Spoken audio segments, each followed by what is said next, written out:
Uh, Good evening, ladies and gentlemen. Welcome to this meeting of the council.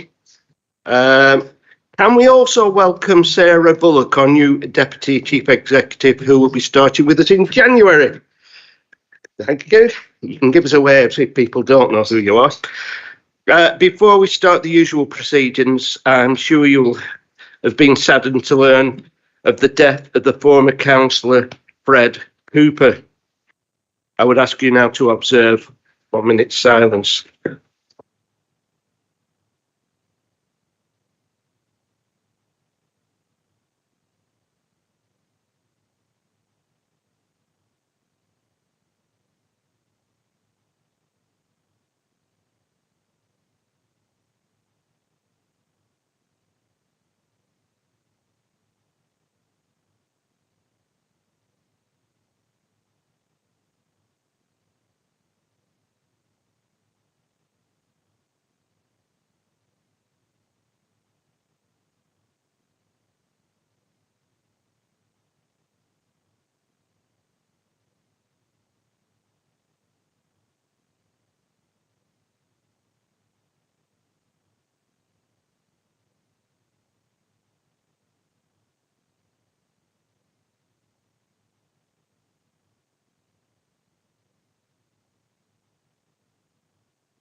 Would any members like to say a few words in regard of this news? Councillor Walton. I personally didn't know former councillor Fred Cooper, so I've asked Councillor Peter Mullinor to speak on our behalf. But the Conservative group would like to send our sincere condolences to his family and friends. Thank you.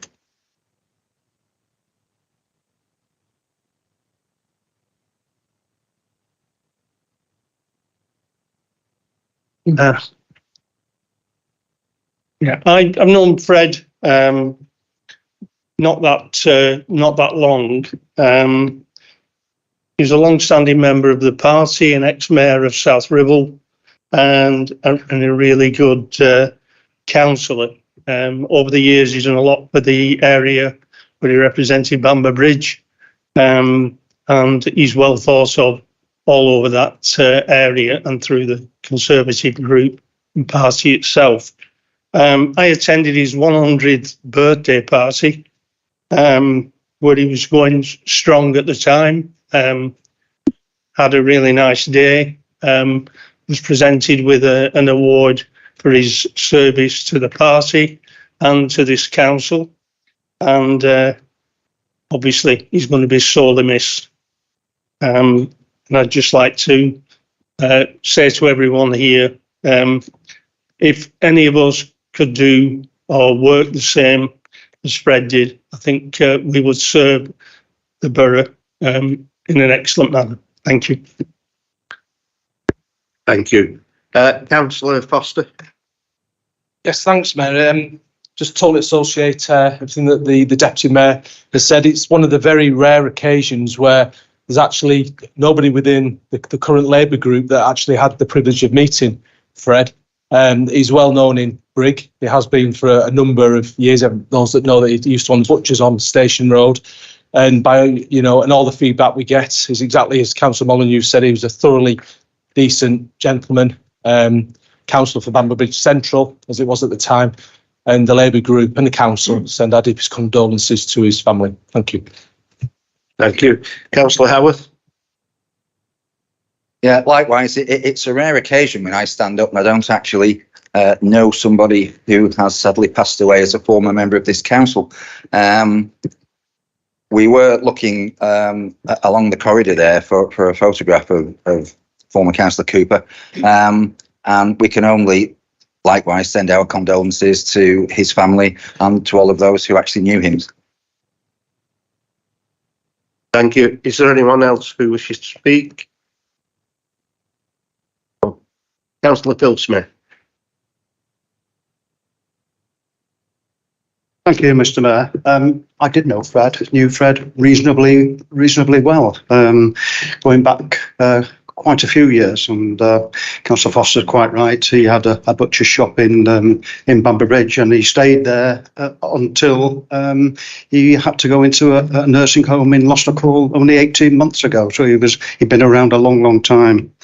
Quite a few years ago, I was credited with saving Fred's life, or so he said, because there was a mayoral procession through Bamber Bridge, and it was a Labour mayor. It was Dave Watts, I think it was, and we met in Bamber Bridge Conservative Club. Now, those that know it, Bamber Bridge Conservative Club, because the mayoral procession set off from there, know that it's up a few steps. And on the way out there to get to the procession, Fred tripped over the top step. Now, I was at the bottom. I was credited with saving him, but he just landed on top of me, to be quite. And he's quite a large gentleman, I have to say, and he squashed me like you've never seen. So he always said, every time I saw him, "You saved my life that day, you saved a life." And he might have very well been right, but there we were in the Conservative Club with the Labour mayor, and then we all walked through Bamber Bridge up to the church, and had quite a nice day. Thank you. Thank you. If there's no one else wishing to speak, and I haven't got anyone on my list, then I'll make a start.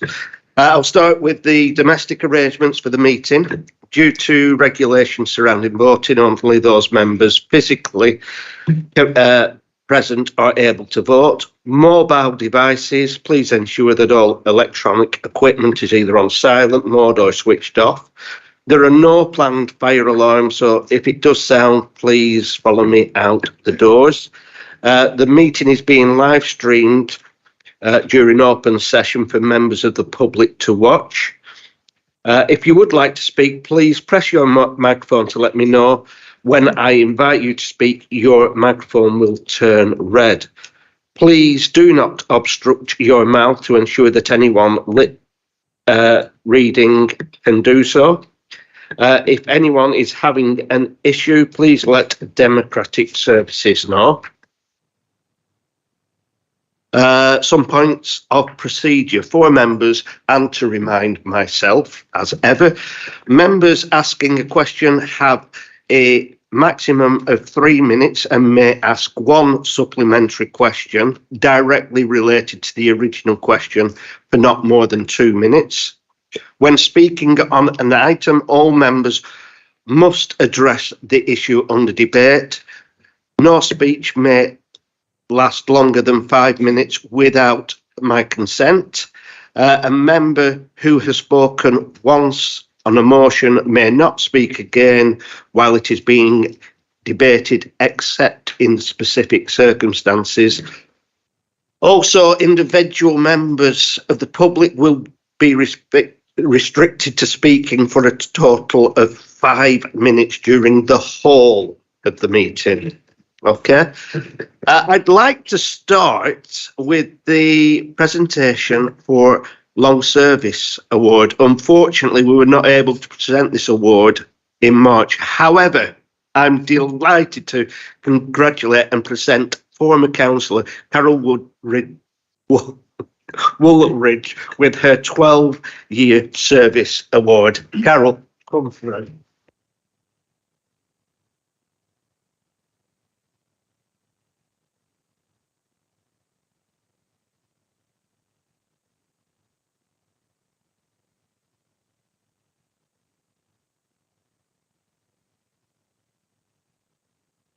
Okay.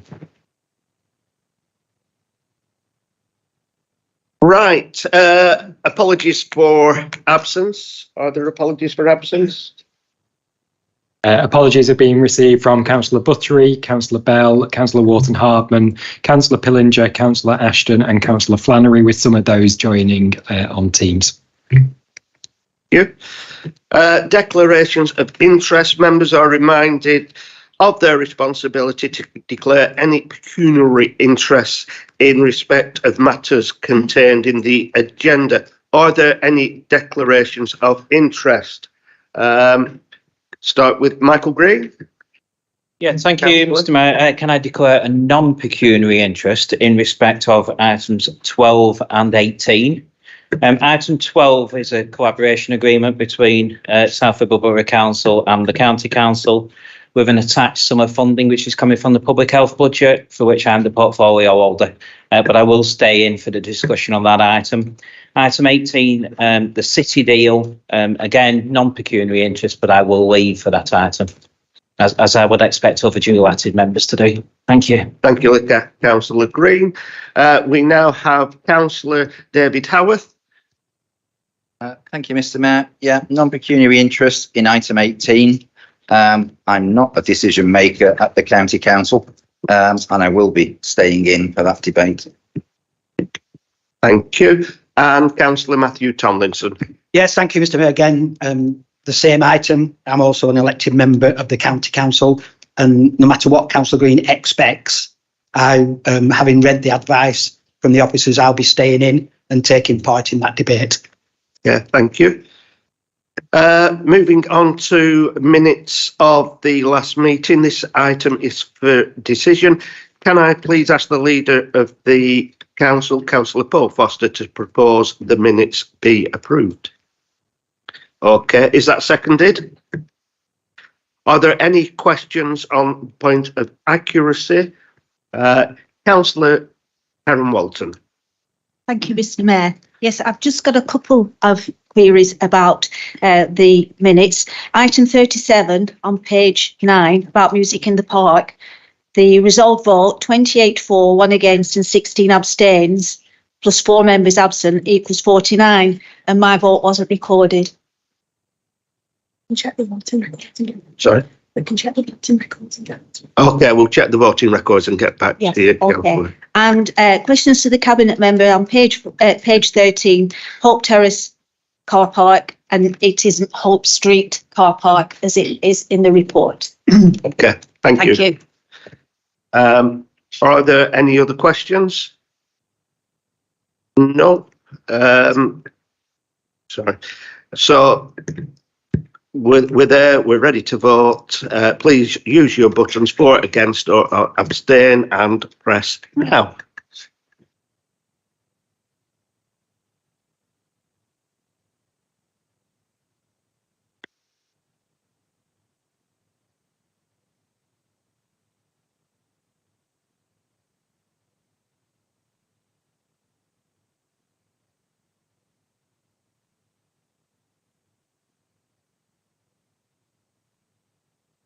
That's clearly carried. Thank you.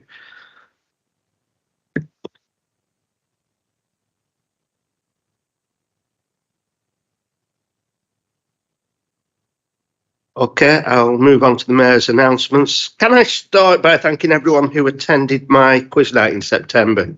It was a real fun evening and we raised vital money for the chosen charities. Thank you as well to everyone who said that they will attend my Christmas banquet on Friday the 1st of December. I'm looking forward to seeing you all there for what I hope will be a grand do. You should also have received an invitation to an extraordinary meeting of the full council, which will be held on Wednesday, the 6th of December 23. The meeting will start at 6 p.m. here in the Civic Centre.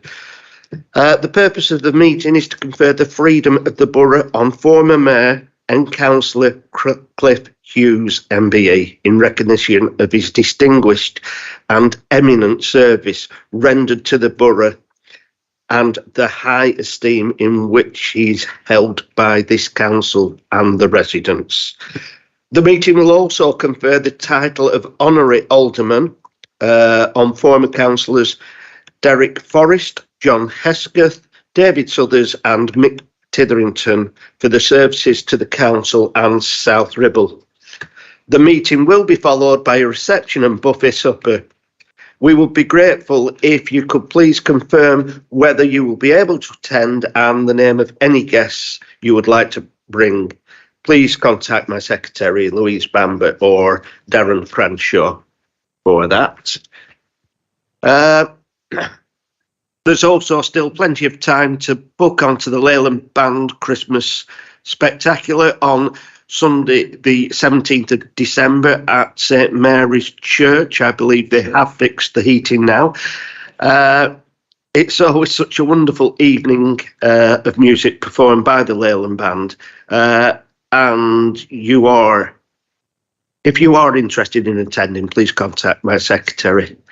Right, so since the last meeting, I have been extremely busy, but you know that there's lots of things going on. The highlight for me was obviously Remembrance Sunday, but we've also done the bonfire on Wordham Park. We've been out for a few meals, blah, blah, blah. But I would like to thank the Deputy Mayor for standing in for me on a number of occasions, and I know he's been busy over the past couple of months. It's very much appreciated. It really is. Okay, moving on. Item 6, urgent decisions. This item is for noting. Can I please ask the Leader of the Council, Councillor Paul Foster, to present this report? Thanks, Mayor. As members of the council will be aware, we report to you on any urgent decisions taken since the last meeting, which was the 20th of September, in accordance with the urgency procedures as outlined in the council's constitution. There were 2 urgent decisions taken in September, one by myself, which was to do with the shared services building control. And this was meant to allow for the proposals within the report to progress more quickly to formal consultation with employees and Unison prior to final approval by Cabinet. Delaying that decision would have led to a longer period of uncertainty for staff and would delay the progress and implementation of the review. In October, there was an urgent decision taken by the Deputy Leader, and that was in respect to proposed leases at Wordham Park for the offices.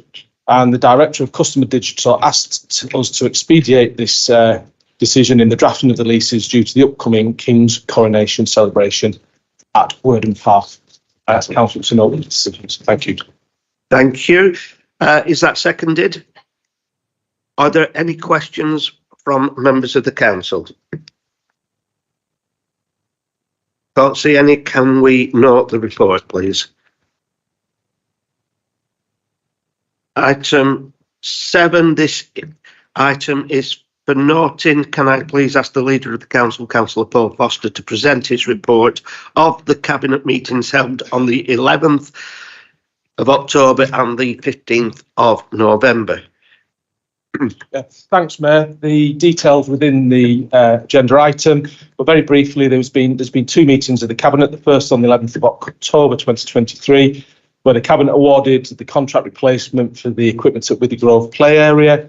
We dealt with the decisions surrounding the managed utility procurement, and we awarded and agreed the procurement strategy for Green's Dance Studios refurbishment in Lostock Hall. Then the more recent meeting, Mayor, on the 15th of November 2023, Cabinet considered the Q2 performance monitoring report, the capital and balance sheet monitoring report, the revenue budget monitoring report, and we also then looked at the property valuations services procurement. And me and my Cabinet members are open to any questions any members of the council may have. Thank you, Mayor. Okay. Is this seconded? Thank you. Are there any questions from any members of the council? Nothing in. Can we please note the reports? Okay. Item 8, Governance Committee. This item is for noting. Can I please ask the Chair of Governance Committee, Councillor Colin Sharples, to present the report of the Governance Committee held on the 26th of September? Yes, thank you, Mayor. Got a croaky voice, do forgive me. The Governance Committee met on the 26th of September and we considered an external audit report, an internal audit plan, an internal audit progress report, and Governance Committee effectiveness review, which of course we are very effective, and a constitution item on planning, which we'll be discussing later on, item 13. My thanks to members and officers for their contributions and due diligence. Thank you, Mr. Mayor. Thank you. Is this seconded? Okay. Are there any questions from any members of the council? No, can we please note that item?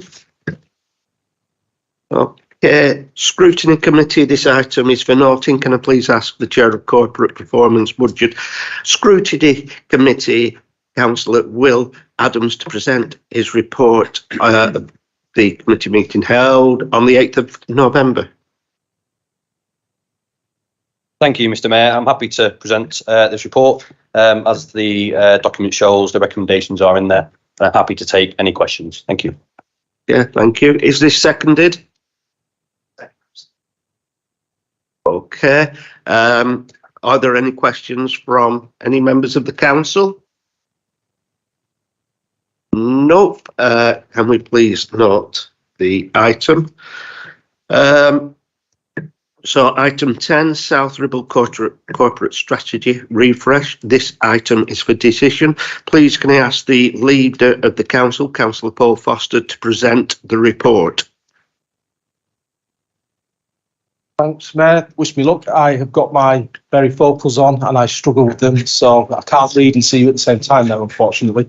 It's a very important document that Council will consider and is presented for decision this evening.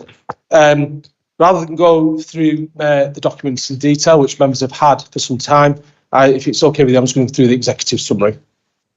The corporate strategy is the key strategic document setting out the Council's vision and priorities. The report provides a summary of the performance of the corporate strategy in 2022-23 and the changes proposed as part of the corporate strategy refresh 2023-24. In line with the annual corporate planning cycle, a review of the strategy has been completed to assess overall progress and ensure that the strategy remains relevant. The strategy has been updated and is included at Appendix A within the agenda. The corporate strategy, Mayor, has continued to deliver improved outcomes for the borough and its residents, communities and businesses over the past 12 months. Projects including providing access to services, advice and practical financial support to households through the Cost of Living Action Plan, promoting resident wellbeing and supporting those coping with increasing costs. Delivery of Music in the Park 2023, boosting the local economy and encouraging visitors from across the region to South Ribble. Delivery of a mix of affordable homes with the completion of the Mackenzie Arms scheme and furthering plans for massive investment in our town and local centres. To contribute towards climate change objectives, the Biodiversity Action Plan has been approved and improvements have been made to improve green infrastructure across the borough. Businesses have been supported with the launch of the Business Energy Efficiency Scheme and Skill Factory to support businesses to thrive and grow in the current challenging economic environment. A full summary, Mayor, of the achievements by priority is provided within the main body of the report. In responses to the challenging facing residents, business and communities, the projects in the new corporate strategy for the next 12 months will focus on community health and wellbeing support, green spaces, economic growth and efficient services. The 4 approved corporate priorities adopted in 2020 have been refreshed to reflect the start of a new administration following the local elections in May, while retaining some continuity.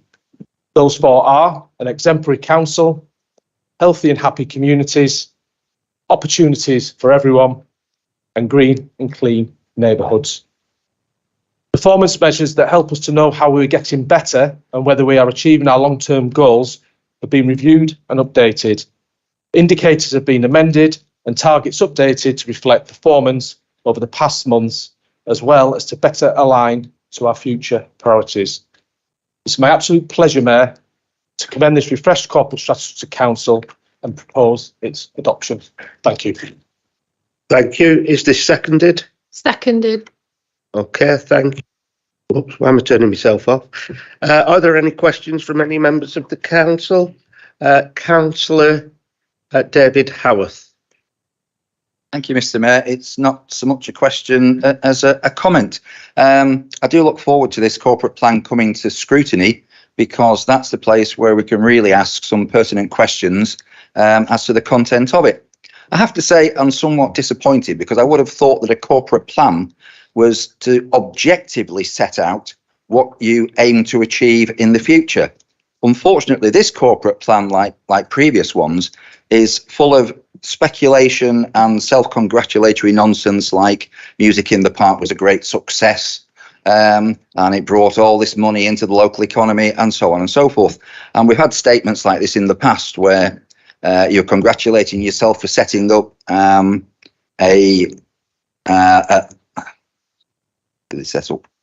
whatever you set up.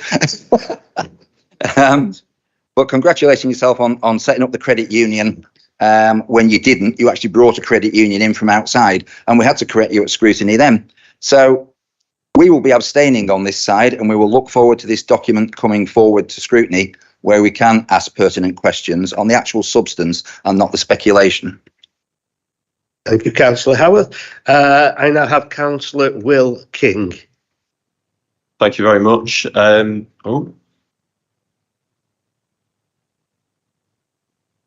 Is that better? Happy days. Look at that. So since our last council meeting, then reports have come out that you've missed your targets on active health screenings, missed your targets on collecting business rates, missed your targets on collecting council tax, and also missed your targets for call centre responses. Rather than actually looking to improve your standards, on page 34, paragraph 41, your plan is to merely lower the targets that you have. I don't think this council should accept any lowering of standards for our residents. I don't intend to, and I actually don't think any councillor here should be agreeing to lower their standards for their residents either. So as a result, we've proposed a amendment.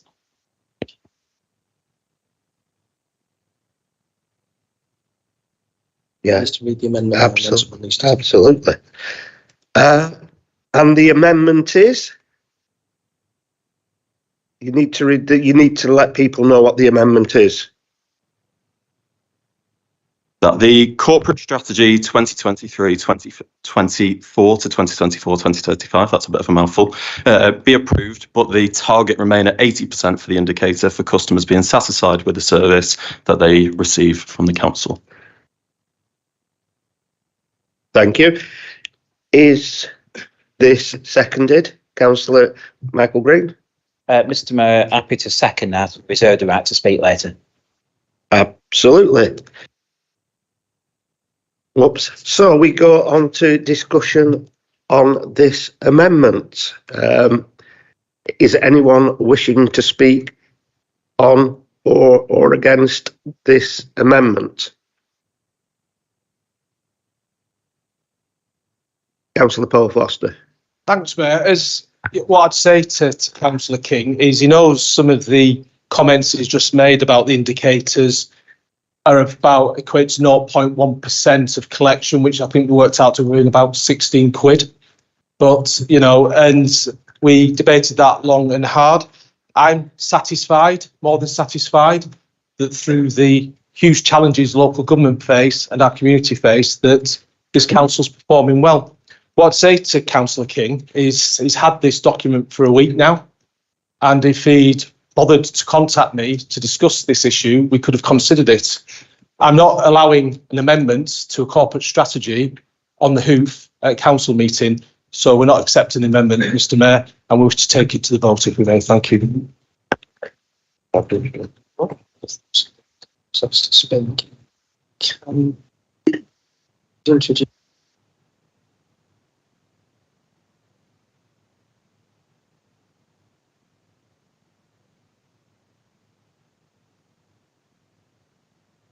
Councillor Matthew Tomlinson.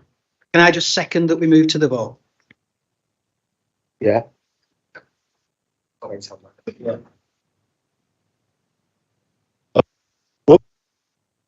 work the buttons yet. We do move to the vote on this. So, first of all, we have to have, I love this one. We have to have a vote on whether we move to the vote. So if we wish to move to the vote, please press 4. You don't want to move to the vote, then it's against or abstain. Thank you.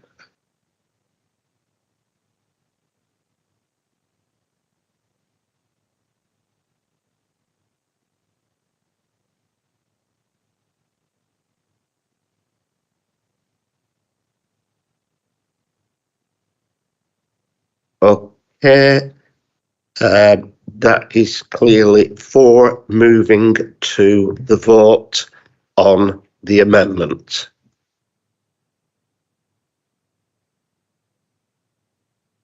Okay, can we move to the vote on the amendment? If you agree with the amendment, it's 4. If you want to abstain, it's abstain. And against, we move back to the full motion. Please press your buttons now. I've got an indication. Oh. So just want to hold the vote. Just hold on one moment.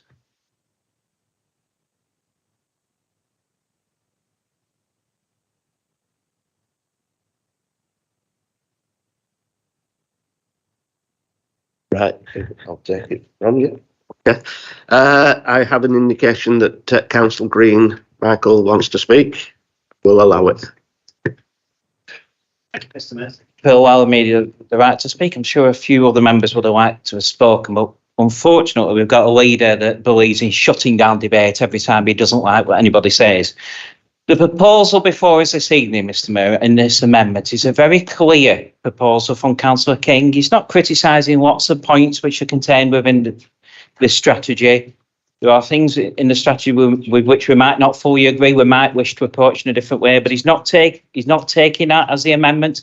He's simply saying that currently the target is 80% for customer satisfaction for the residents of South Ribble.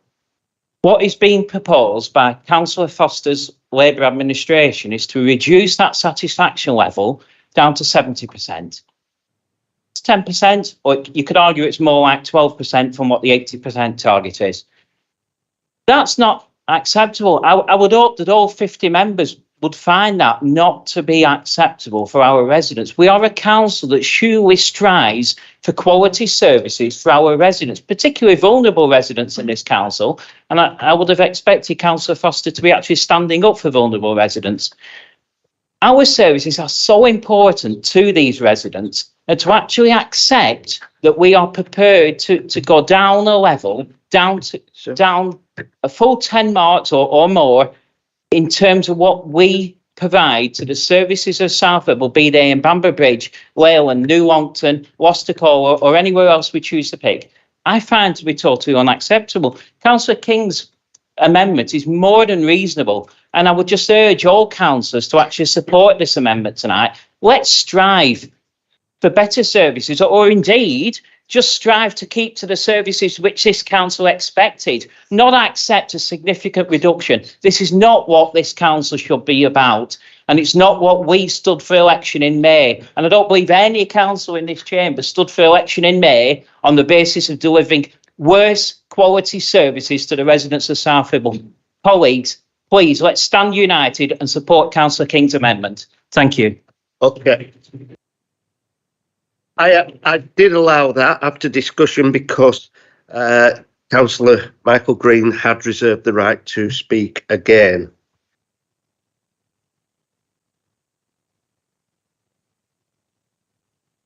Right, we can now move to the vote on the amendment.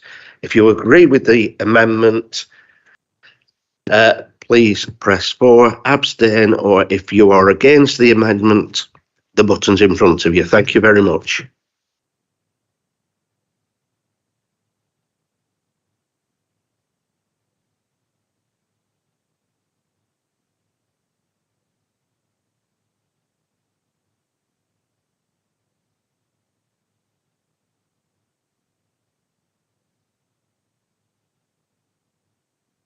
Right, that has fallen. 22 to 19, no abstentions. We now move back to the substantial motion. So, on the substantial, does anyone wish to speak? Already. Yep, Councillor Paul Foster. I enjoyed your speech, Councillor Green, but there's a fundamental error of judgment, and that's a lack of knowledge. So if you look within the report, you supported in January 2023 and you adopted the Customer Access Charter, as we do with shared services. In that Customer Access Charter, Council adopted the reduced 70% target. So you've all actually voted back in January to reduce that target to 70%, those of you that were on the council at the time. Therefore, all we're doing, Mr. Mayor, is completing and following through something and a decision that council has already made. I'd also suggest, Councillor Green, that you understand that these targets are minimum targets. I hope we can get 90, 100% customer satisfaction. These are minimum targets. However, that target has already been decided by council back in January, not by Paul Foster in November. Thanks, Mayor. Okay, thank you.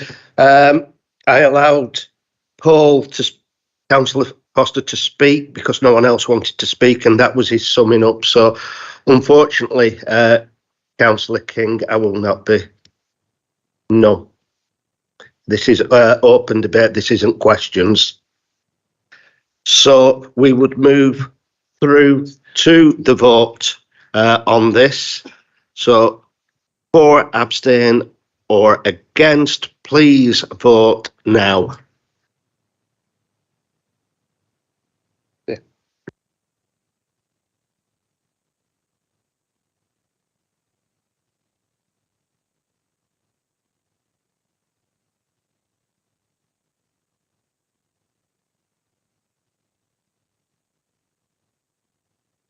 That has clearly been carried. Thank you very much indeed.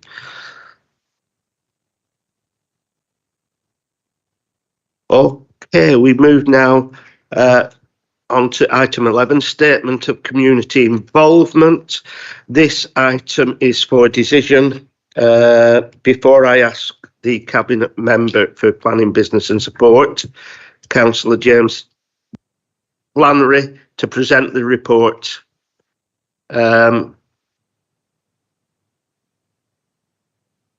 Is this proposed and seconded?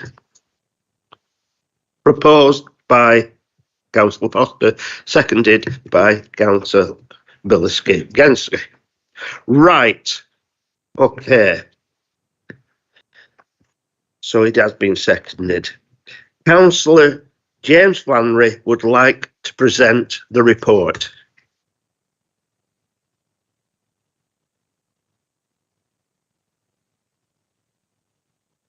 Evening, Mr. Mayor.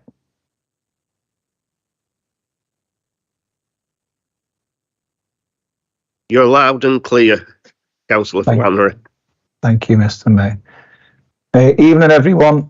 Yes, you'll see in the report, it's a requirement, a statutory requirement for us to go out to get the statement of community involvement in relation to the consultation process undertaken by the council for the planning policy and development and managing functions, and to seek agreement to consult with the draft statement.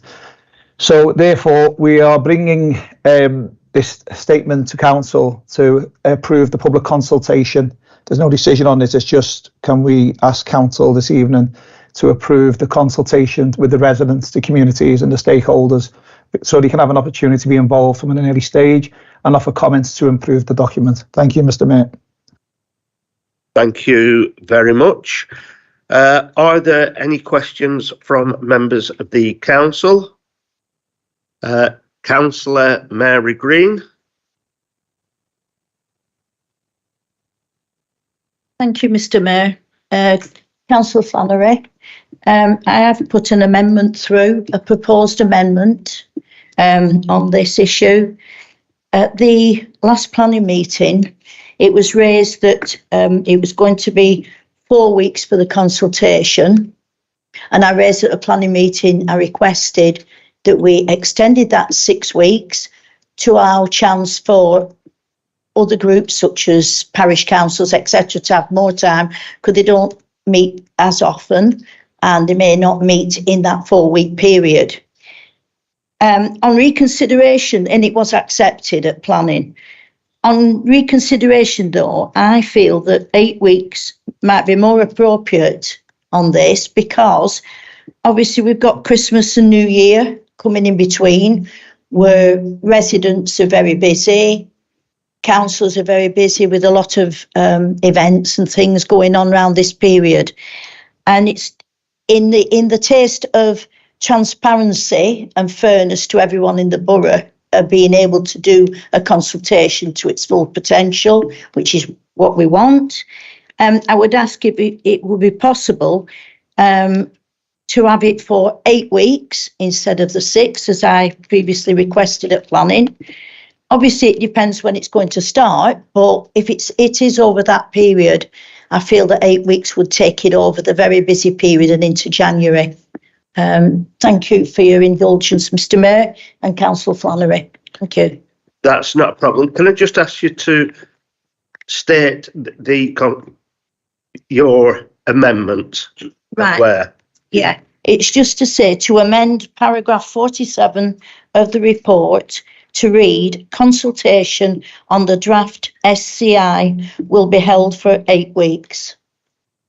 Thank you. Is this seconded? So I've got Councillor David Shaw requesting to speak. David. Thank you, Mr. Mayor. Just to say that if we're including 47 to 51 in the actual recommendation, the 27th of March 2023 is already gone. What I would say, though, is we did agree 6 weeks at planning. If they're going to change to 8 weeks, it needs more justification, I think. Right. Okay. Fine. Councillor Bill Smith. Thank you, Mr. Mayor. I think Councillor Green has put forward a sensible amendment to this. It was discussed at planning in some detail, I have to say, and supported by all the members, I think, at planning. It was 6 weeks at that particular time rather than 8 weeks, but Councillor Green has obviously thought about this and thought about the Christmas and holiday period, which is never a very good time to consult with the community, and I would second the amendment for 8 weeks. Thank you. Thank you. We now move to debate on the amendment. So up on my screen now, I've got Councillor Margaret Smith. I pressed it before you went to the debate on the amendment. Mine is a separate issue. If I could come back after we've decided this. Thank you. Okay. Is there anybody else wishing to speak? Councillor Paul Foster. Thanks. I think the amendment falls at the first hurdle because on paragraph 51, consultation period doesn't start until after Christmas and New Year. My understanding is it's going out in January, February. And so Christmas and New Year, Councillor Green, is actually irrelevant. And I think that's one of the reasons that the officers have proposed this.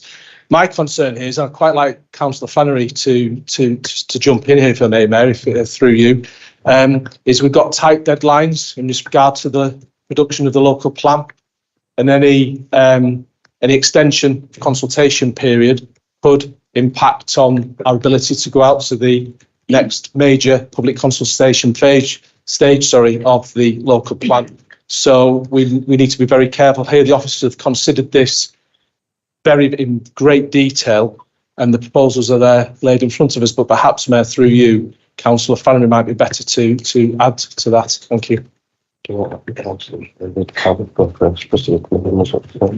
Yeah. Okay, I'll take Councillor David Howarth and then Councillor James Flannery. I was only rising to speak just on a point of clarification.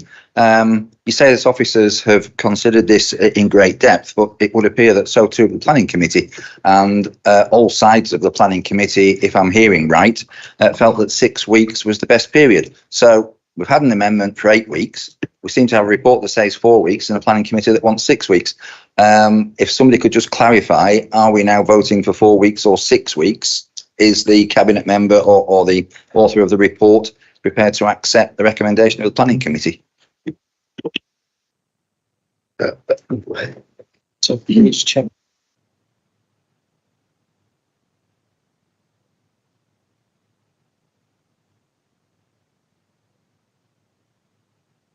Are you putting that through as a further amendment, Councillor Haworth?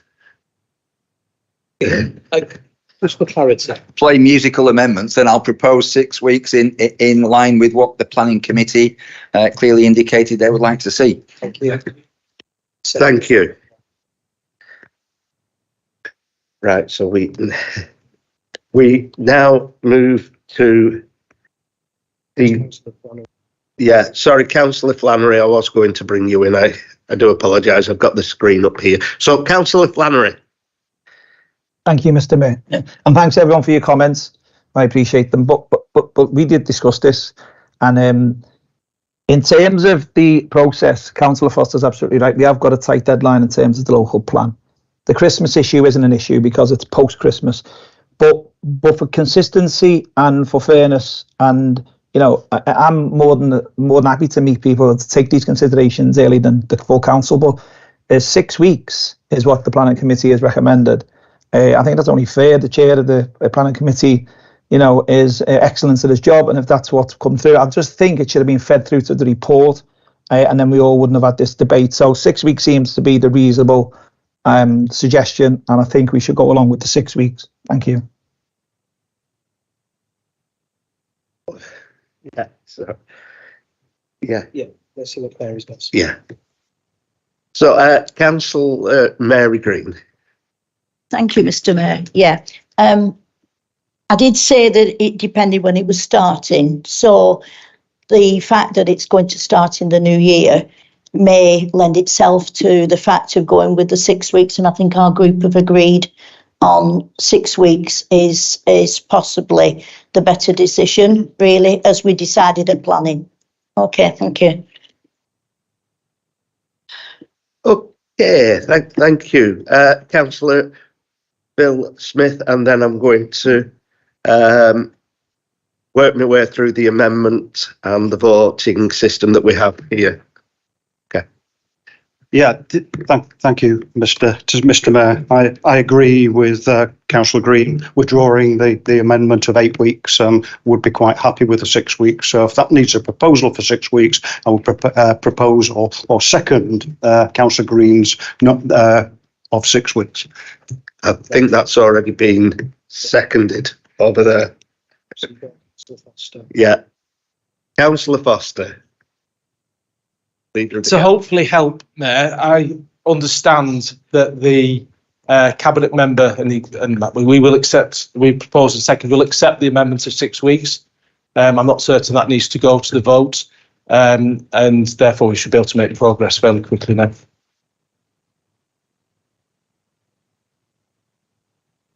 No, it's all right. I'm sure I can explain it. We can go straight to the vote. However, you have to be clear that we are voting with the change to 6 weeks. Okay. Does everybody understand we are changing it? It has been agreed throughout the council. As far and there's no one else wanting to speak. So, hold on. You're not coming up for some reason. If we take the vote, is that the end of the debate, or because I want to bring up a point? Yes, that would be the end of the debate. So could I bring... Margaret, do you want Councillor? Would you like to speak? Thank you. It's just a small point, Mr. Mayor. It's on page 78 and it's under 6.7, which is planning committee, and it is the middle paragraph. And it says, anyone interested in speaking at planning committee must register their request by noon 2 days prior to the committee meeting. In view of the fact that further on the agenda at item 13, we are actually going to discuss the constitutional change to the planning committee as it is at this moment. Would that apply to this, or would what if it goes through on item 13? Would that apply? Yeah, yeah, absolutely. This will just reflect any changes made tonight, is what I am. So it doesn't matter what it is. It will end up whatever it ends up as, if that makes sense. And Councillor David Howard did propose this, so I will allow you. Thank you, Mr. Mayor. It was just to quickly summate on the amendment. To quote Brian Clough, everybody discusses it and then agrees that I'm right.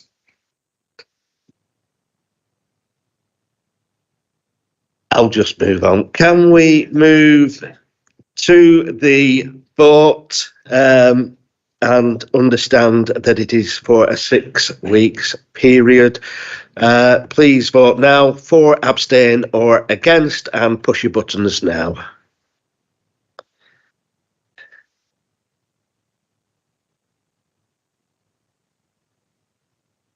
Yeah, clearly it is carried. Thank you. Okay, we're moving on to item 12, healthy weight collaboration. This item is for decision. Please can I ask the Cabinet Member for Communities, Leisures and Wellbeing, Councillor Claire Hunter, to present the report. Thank you. This paper details a proposed agreement with Lancashire County Council and the Council to deliver a healthy weight service. The recommendations to Council are to receive the funding amounts detailed in the paper for 5 years and potentially 8 years, and to establish an expenditure budget. To delegate authority to Director of Communities and Leisure in consultation with myself to agree and accept and implement the delivery plan with Lancashire County Council.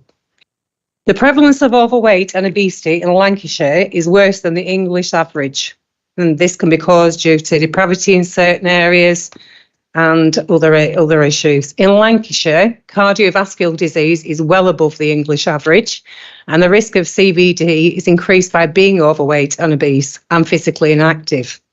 The Council have already been delivering both the adult weight management and the child weight management programmes in-house, and the proposal is to continue with this.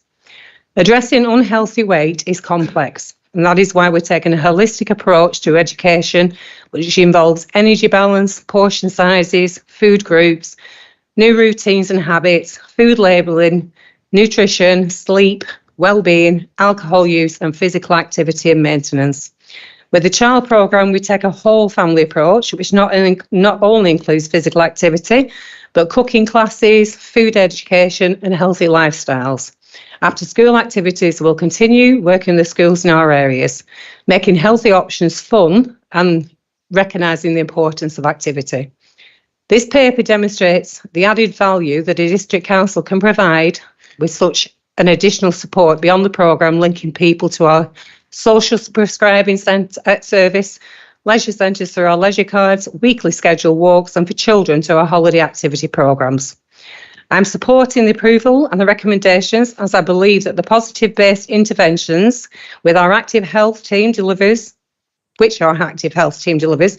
lead to improved life outcomes and reduced health inequalities. So addressing healthy weights and supporting people to sustain weight loss is complex and ongoing.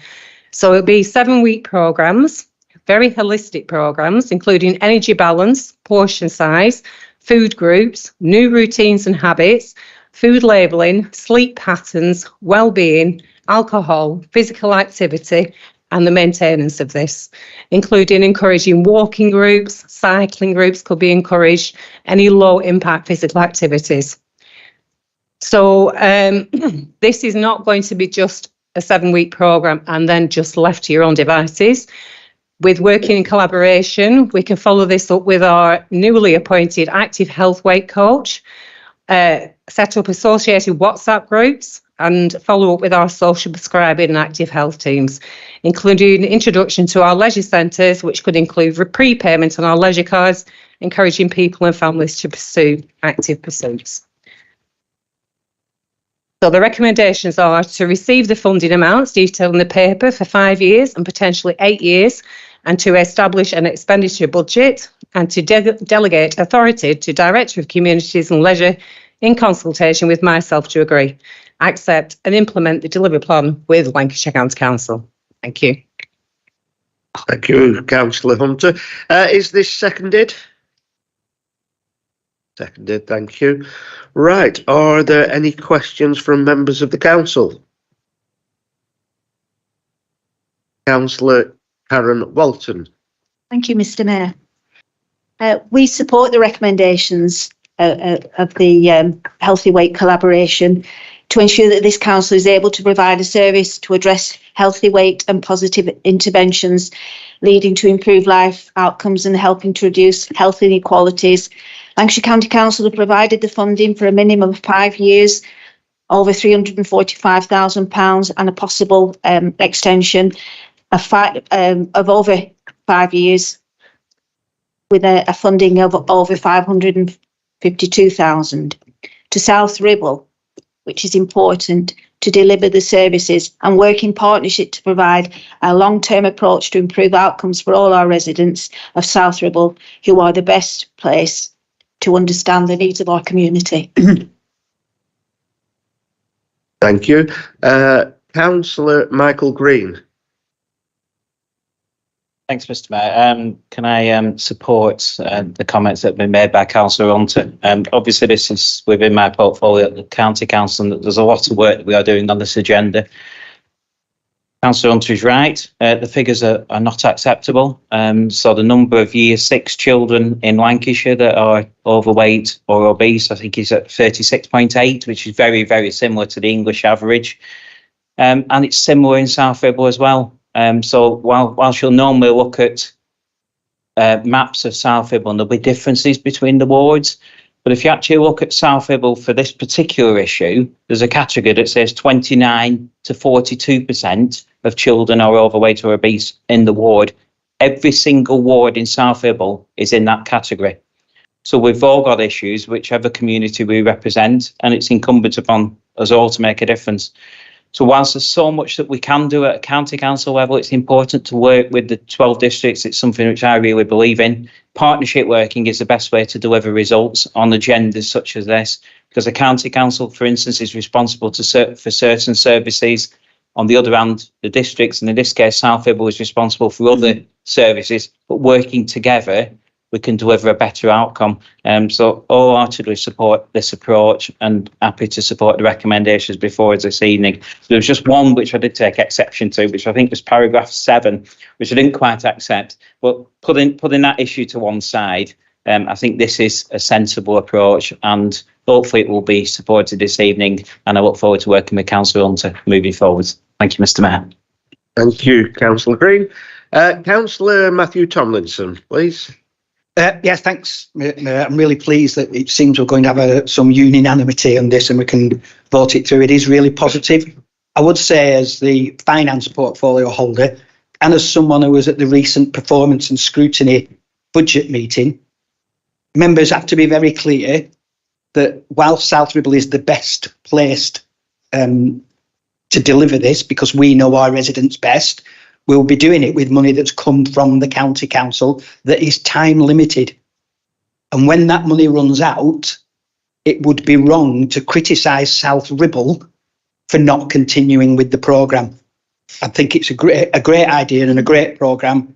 I do think we're the best people to be doing it, grateful for the money. But when the money stops, and if we then say we can't deliver the service anymore, no one can criticise us for not delivering the service anymore. Thank you, Councillor Tomlinson. Councillor Phil Smith.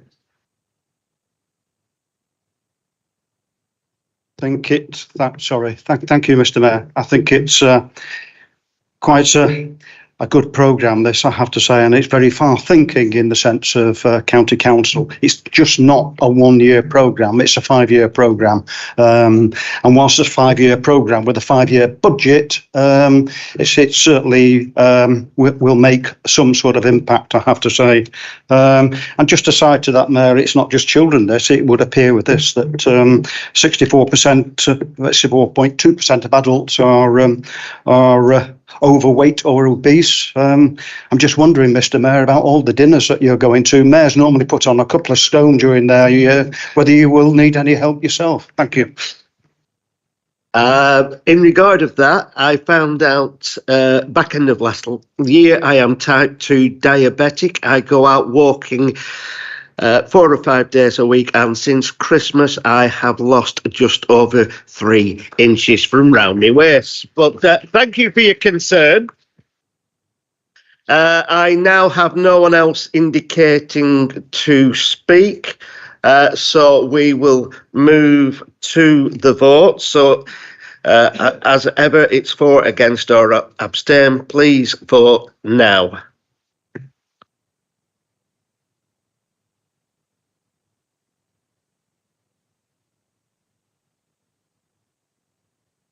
Clearly carried again. Thank you very much. Okay, item 13. Constitution planning. This item is for decision.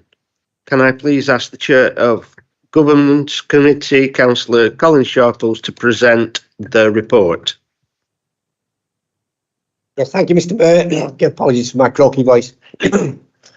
As stated in the report found on pages 83 to 86, the Constitution Task Group met to discuss and consider proposed changes to the workings of the Planning Committee. It had been some time since the workings of the Planning Committee had been considered, and this was an opportunity to look at a number of areas alongside that prompted by a notice of motion moved by Councillor Turner. The task group considered evidence presented by the Cabinet Member for Planning, Business Support and Regeneration, Councillor Flannery, the Chair of Planning, Councillor Caleb Tomlinson, and the Lead Member for Climate Change, Councillor Martin, and the task group also considered what was current practice at other local authorities. Discussions took place during 3 meetings. 2 of these took place before the May elections, and the 3rd meeting took place after the May elections, and with what was effectively a new committee. Details of the task group's considerations can be found at paragraphs 8 to 14 in the report and are summarised at paragraph 15. I thank all members of the task group, past and present, for their contributions, my predecessor as chair, Councillor Watkinson, and the officers involved for their support and advice.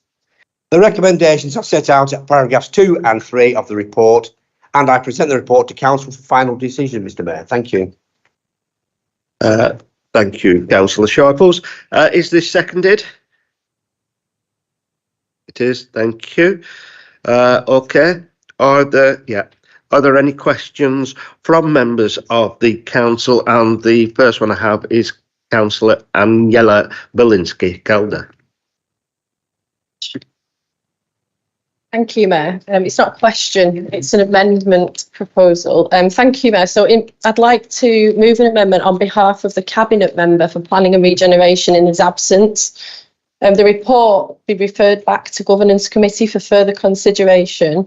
And during the period when the review of the Constitution relating to Planning Committee took place, there was a substantial change in the membership of the Governance Committee. It is therefore considered that the report should be referred back to Governance Committee to allow more time for greater consideration of these issues, the further review to take place at an appropriate time in the schedule of the work for the committee. Thank you. Do we have copies of the amendments?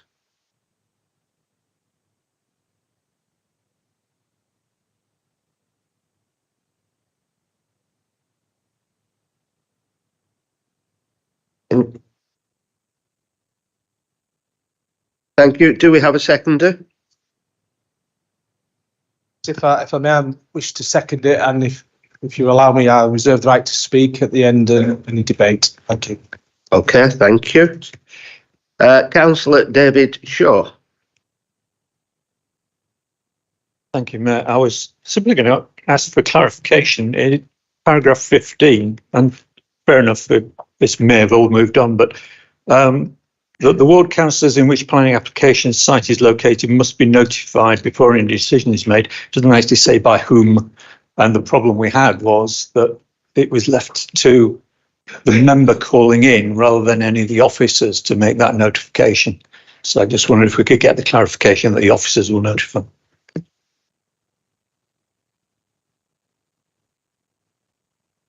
If it does go back, if we do vote on it, that will be taken into account and discussed, I am sure, with it. Are there any more members? Yes, I have. Councillor Margaret Smith.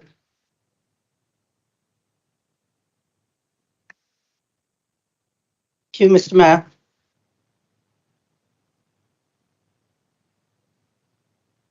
The Constitution Committee of the Governance Committee, as Councillor Sharples quite rightly said, has met on this about this issue on a number of occasions. We debated it and we discussed it and we talked freely about it, how we thought it should go forward. Yes, there was a change of membership after the May elections, but those members were fully appraised of everything that had gone on at the 2 previous meetings. This has been rumbling on now for about 15 months, one way and another, I think, because it came about after the notice of motion that came from Councillor Turner, and I think that must be about 15 or 18 months ago. And we did ask at that time, when it was going to be sent to the Governance Committee, if it could be expedited. And yet it was almost 12 months before we actually got round to discussing it. Now we're being asked to send it back again to the Governance Committee to discuss it again and go through the whole procedure again. This has taken up a lot of time of the Constitution Committee. And we come in of our own time to actually sit there and discuss it. And I don't think it's right to send it back again. It's quite clear what has been put down in here. And it was agreed by all members after a lot of discussion. So I am against it being sent back. I think it's wrong because we have been through it over and over again and all came to the same conclusions and the same consensus, and we were all agreed. And it then went to the Governance Committee, and the Governance Committee agreed as well that this was the good and best way forward. And I don't think it's right to now start going back over the whole situation again. Thank you, Mr. Mayor. Okay. Is there anyone else requesting to speak? So, Councillor Phil Smith. Thank you, Mr. Mayor. I think somewhere in that, and I just can't see it again at the moment, that it does say that this is a 6-month trial anyway, and that what is proposed will either work or not work, but will then go back to presumably governance and then the council in 6 months' time. And I certainly don't support taking it back to governance at this point in time, because I know they've done a considerable amount of work on it. Thank you, Mr. Mayor. Thank you, Councillor Smith. Councillor Karen Walton. Thank you, Mr. Mayor. We as a group supported the conclusions reached by the Governance Committee relating to the work of the Planning Committee and the recommendations to adopt the changes in the current report. Planning issues are very important to our residents, and sometimes the only opportunity they have to speak in favour for or against a planning application. As a ward councillor, it is a privilege to support our residents concerning applications. South Ribble Council has always allowed members of the public and councillors to speak and express their opinions at planning committee meetings in an open and transparent way. And during COVID, obviously this needed to be controlled and required the need to register to speak. But as Councillor Smith has said, it has gone back and has been discussed on a number of occasions. And this is what the Constitution Task Group is for, to discuss all items and to bring out the best results. So I'm afraid that I can't support the recommendation for it to go back to the committee again, because it will just probably result in the same decision. Thank you, Councillor Walton. Councillor Damien Bratherton. Yeah, thank you, Mr. Mayor. I'd just like to echo the comments made from my colleagues, and especially from Councillor Smith, that sat on the Governance Committee with myself. We've been over this for quite a long time, as Councillor Smith has indicated. I think we had an open and honest debate about it, and I just feel that we would be wasting the council's time to continue with this matter. I think we should accept what the Constitution Committee came up with, the good recommendations for the benefit of the public especially, and I'd just like to concur with everything my colleagues have said. Thank you. Thank you, Councillor Brotherton. Councillor Michael Green. Thanks, Mr. Mayor. I support the comments that have been made by my colleague, but particularly Councillor Mrs. Smith. When we set these groups up, so in this case a Constitution Task Group and the Governance Committee, or similarly with scrutiny and task groups, we trust the members to go away and do a piece of work, to look into that piece of work in some detail. Some of that, I've been involved in some of these over the years, involves an incredible amount of work. And I thank each and every one of the members, cross-party, whoever was on these groups, for the time that they've put into this. And I thank our officers that support these groups. And that's a lot of time when they've got busy jobs to do, particularly in this subject area. They are very busy in doing their roles. For us to actually involve that amount of time and then to come back 6 months after the election, so the groups have reconstituted 6 months ago, and at this stage, the deputy leader to then move an amendment, effectively pulling the plug on this and going back to right back to square one, just seems an incredible waste of time. Whilst I don't fully agree with what's being recommended here tonight, I was prepared to actually support this. There's a 6 month period as a trial. If it's not quite working rightly, it can be readjusted, it can be tweaked after that period, so that we can make sure we work in the best interests of South Hibble and its residents, particularly in planning, which is an area which affects so many people and is important to so many residents. So I'm personally prepared for us to actually accept what the group who's spent the time looking into this issue, what they've come forward with as recommendations. Let's accept it. And if it's not quite working, we can tweak it again in a few months' time. But to actually go back to square one, it is almost an insult to both members and officers that have put the time and energy in. Thank you, Mr. Mayor. Thank you, Councillor Green. Councillor Wesley Roberts. Thank you, Mr. Mayor. First off, I think it's just worth pointing out that we won't be going back to square one with this. The group have done quite a lot of work on this. And I think we'd all agree tonight that good governance is, good for the organisation, and changes to the constitution shouldn't be taken lightly.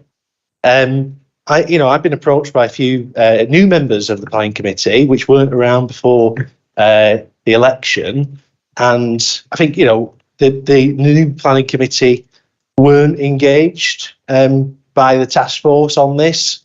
So in hindsight, I tend to agree with the deputy leader that the scope of what the task group have looked at wasn't wide enough, potentially, or didn't engage enough stakeholders.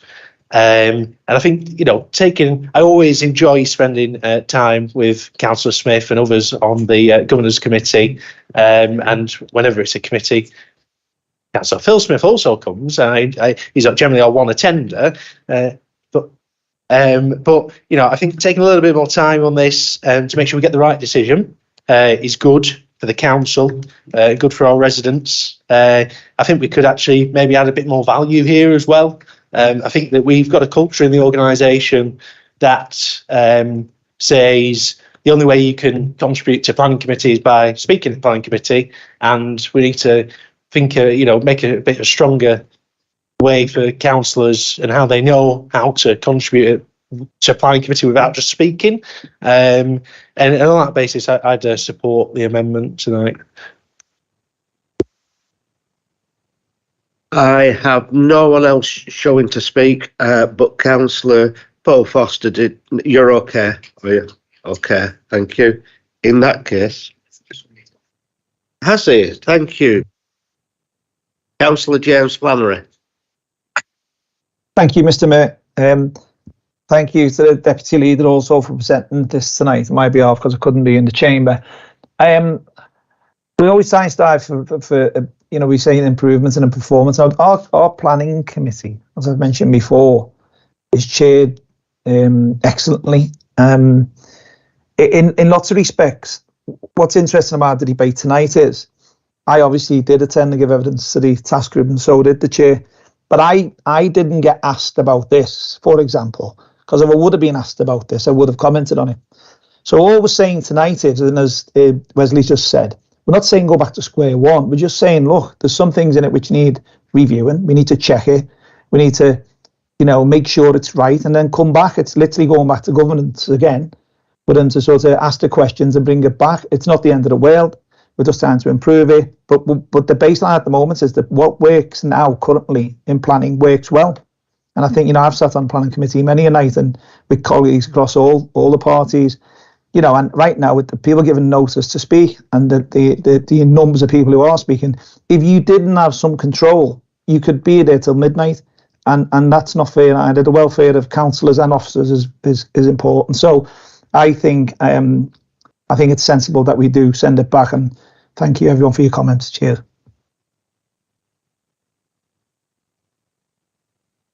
Okay.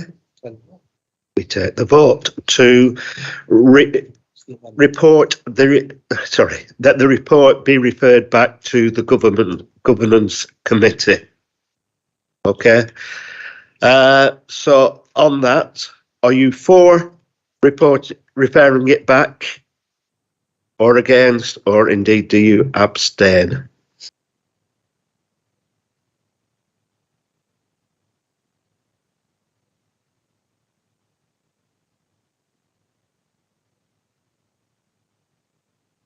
There we go. That has been carried. It should be referred back. Thank you. Right. Item 14, notice of motion. A notice of motion has been submitted in accordance with standing orders. Can I please ask the councillor Angela Turner to present this motion? All right. No. Yeah. You're all right. Okay. Councillor Turner. Please. Are you sure? Yes. Thanks, Mr. Mayor. I'm rising to propose this motion due to the enormity of the sewage crisis affecting our rivers, lakes and coastal waterways in this country, which is both shocking and staggering. As I have referred to in my motion, water companies have released raw sewage into our rivers and waterways at an average of 825 spills per day. It's hard to put that into context, but it cannot be allowed to continue unabated. That is why we need mandatory targets and timescales for the ending of sewage discharges into waterway and coastal areas, along with meaningful powers for Ofwat to monitor and enforce compliance with those targets and timescales. Water companies should be required to publish quarterly reports on the impact of sewage discharges on the natural environment and welfare and human health. Whilst there is rightly a push for more house building, where is the upfront investment in sewage infrastructure to reflect the environmental objectives in local plans and planning applications, without which storm drainage spillages and discharges will only increase? Without an effective environment agency, adequately staffed and fully functioning, the monitoring of the threats posed by pollution. In the face of ongoing cuts, the Environment Agency has scaled back its operations to the detriment of our communities. There has been a complete failure of leadership in both government and water companies, in which private interests have been put ahead of the public interest, wildlife protection and the protection of our aquatic marine environment in general. This disposal into our rivers and seas in the main is done so legally, and we have a government and a local member of parliament content to continue to allow this to happen until 2050. Let's give a brief mention to our own provider in the northwest of England, United Utilities, as I have referenced in the motion, but would like to reiterate it here as it is so appalling to read. According to the figures for 2020 and 2021, our water supplier was the worst performing water company in terms of levels of sewage, discharging over the last 2 years a total of 1.267 million hours, but paid out the highest level executive remuneration in both years, which in 2022 they posted profits of 610 million. No part of our borough is immune to sewage continuing to spill out into our local rivers. The River Ribble, the River Lostock, the River Yarrow, River Darwen, Bannister Brook, Longton Brook and Millbrook in Penwitham. Mr Mayor, enough is enough. We cannot continue to carry on polluting our rivers and waterways, and I urge all members to support this motion. Thank you. Thank you very much for the motion, Councillor Turner. Is this seconded? Yeah. Thank you, Mr Mayor. I would normally say that it's a pleasure to stand up and second this motion, but it really isn't. It's more out of anger than pleasure, because we all know what is happening with our waterways. We have the Rivers Trust, we have the RNIB, we have even the government's own Environment Agency telling us that this is happening from their own monitoring results, and yet little is being done, and water companies are being given an extension to continue doing it. And even the Environment Agency, who have been carrying out some of this monitoring, we had a situation in my ward, our ward of Howickham Priory, where there was a watercourse running between houses going into Millbrook, where there was an obnoxious smell coming out, and we've been working with our own Environmental Health Department and the Environment Agency on this, only to ask for an update 6 months later, and the Environment Agency have shut down that area of their operation. So whilst water companies are being allowed to get away with this, government departments which should be acting and monitoring it are facing cuts in their activities. In terms of United Utilities and the water companies themselves, as a rule, if you really object to something, you take your business away.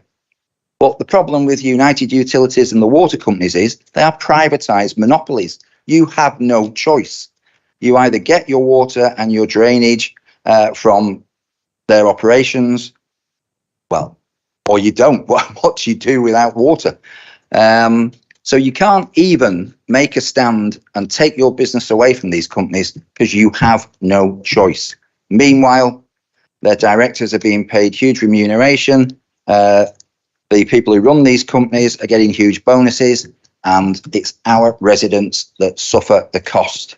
Quite frankly, Mr Mayor, I second this motion. Enough is enough, and we need to take action now. Thank you, Councillor Howarth. Right, we move. Are there any questions from members? I've got Councillor Matthew Tomlinson. Thank you, Mr Mayor. I'd like to propose an amendment to the notice of motion, copies of which are about to be handed out to each member by Democratic Services. It's a lengthy notice of motion and a lengthy amendment, so I did think it was worth making sure everybody got sight of it. I don't intend to read it out, but I will speak to the actual amendment. Mr Mayor, the notice of motion as proposed by the Liberal Democrats, whilst it may have its merits, simply doesn't go far enough. To simply call for Ofwat's powers to be strengthened and then not say how that might work is a fatal flaw in the proposal. Now, a flaw like that might be acceptable from a political party which is unlikely to be going to be in a position to do anything about the abuses of the water companies. But for us in the Labour group, we believe that it is imperative in a year from a general election just to say what we would do to strengthen Ofwat's powers, and at the same time, Mr Mayor, to say what we wouldn't do. And what we wouldn't do is what this current Conservative government seems to have resolved to do, which is absolutely nothing. Since the last election in December 2019, just 4 years ago, we have had 6 environment secretaries. 6. Steve Barclay was appointed to the position just last week, and it remains to be seen whether he will be as woefully ineffective as Therese Coffey was, or as Ranil Jarawarina was, or as George Eustace was, or as Therese Villiers was. Exactly. We live in hope rather than expectation.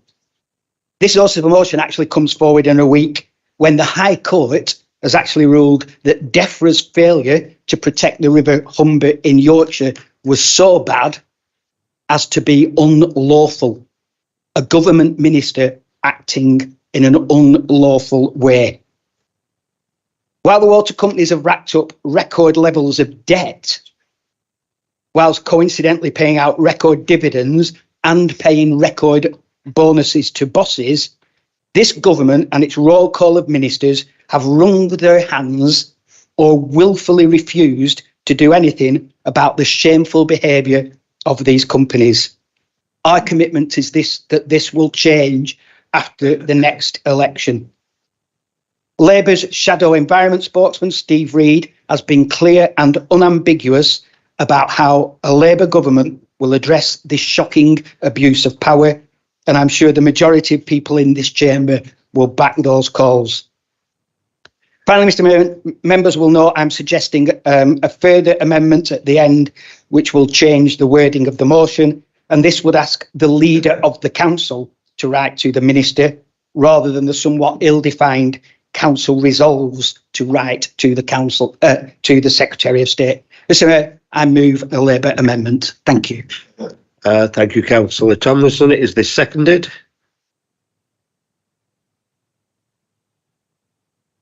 Trade on two or three of the areas very briefly before it goes out to wider debate.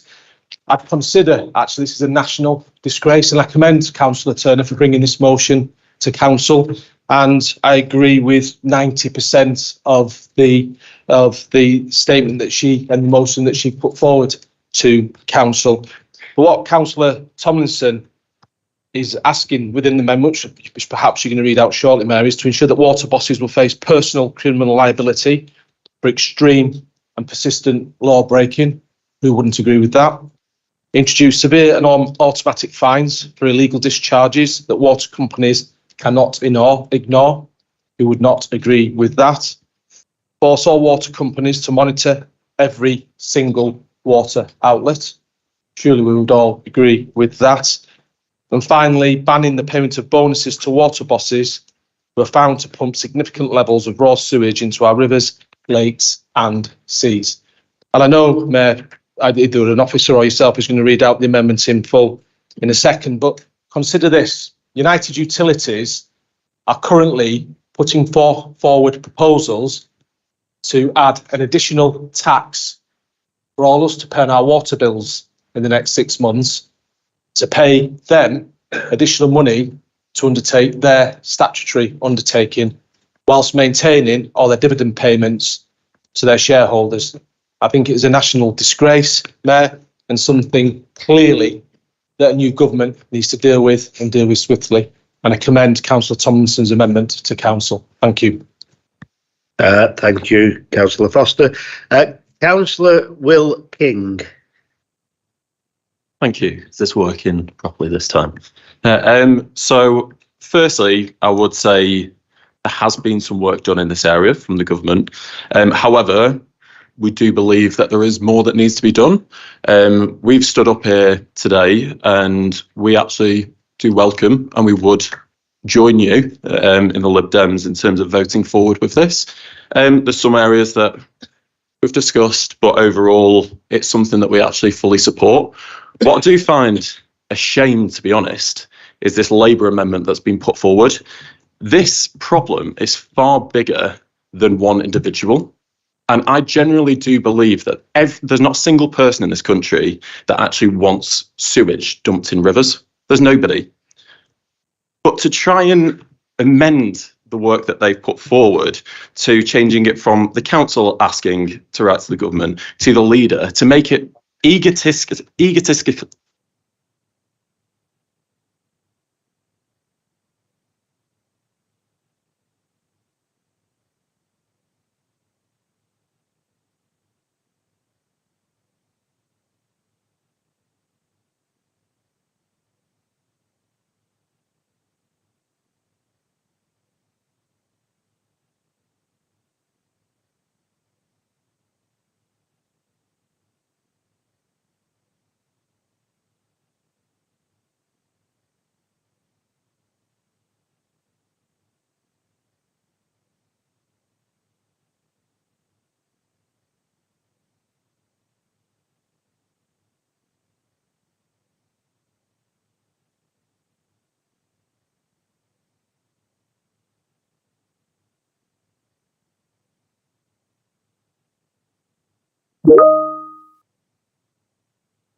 The King has come out and directed some quite harsh comments at the leader of this council. So I just wanted that to be put on record.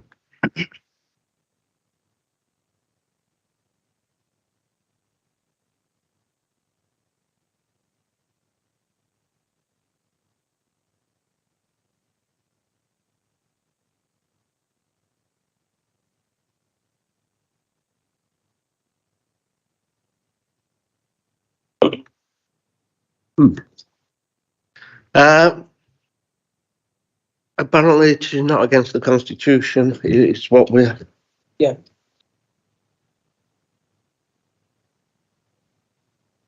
Okay, amendments are acceptable unless they negate the purpose of the motion. The wording proposed adds to the motion. It only suggests changing council resolves to write. It is additional explanatory wording to the council, ask the leader to write to the government. I don't see it negates the motion, but if you can provide an explanation as to why you feel that the additional powers listed, paragraph A, B, C and D, negate it, I'll listen. Okay, thank you. Councillor Matthew Farnworth.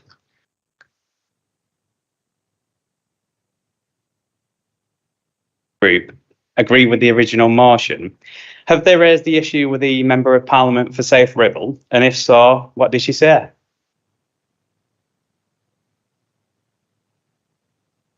Thank you, Councillor Farnworth. I don't seem to have anyone else wishing to speak. Sorry, it's come back up. Someone had switched you off and I apologise for that. Councillor Damien Bretherton. Yeah, thank you, Mr. Mayor.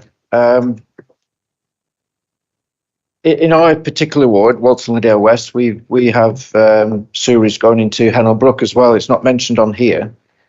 We have reported it on several occasions, and all our residents are totally disgusted by it. The Conservative government have actually put measures in place to require water companies to invest £56 billion into the environmental improvements over 25 years, creating the new infrastructure needed to stop discharges. And the government's also requiring Ofwat to incentivise water companies to invest to significantly reduce the use of storm overflows. So the Conservative government is doing everything that it can do. And water companies are one of the most highly regulated businesses in the UK. When I hear colleagues talk about huge profits and big dividends, etc., members might find it interesting that the actual total assets of United Utilities, 13,000 million, and the actual return on that as a profit, you talk about £650 million as being like a huge profit, it's actually a 5% return, and the cash in the bank gives you more than that. Inflation's higher, so the company United Utilities isn't making excessive profits, and it's doing what it can to invest in the infrastructure. I think we should bear that in mind. So going back to the original amendment, I'm quite in favour of that. We've got spillages in our ward. We'd want to see something done about it, but we just need to be we just need to be mindful that the government is doing everything in their powers that they can do, and the regulators are highly regulating the water industry. Okay.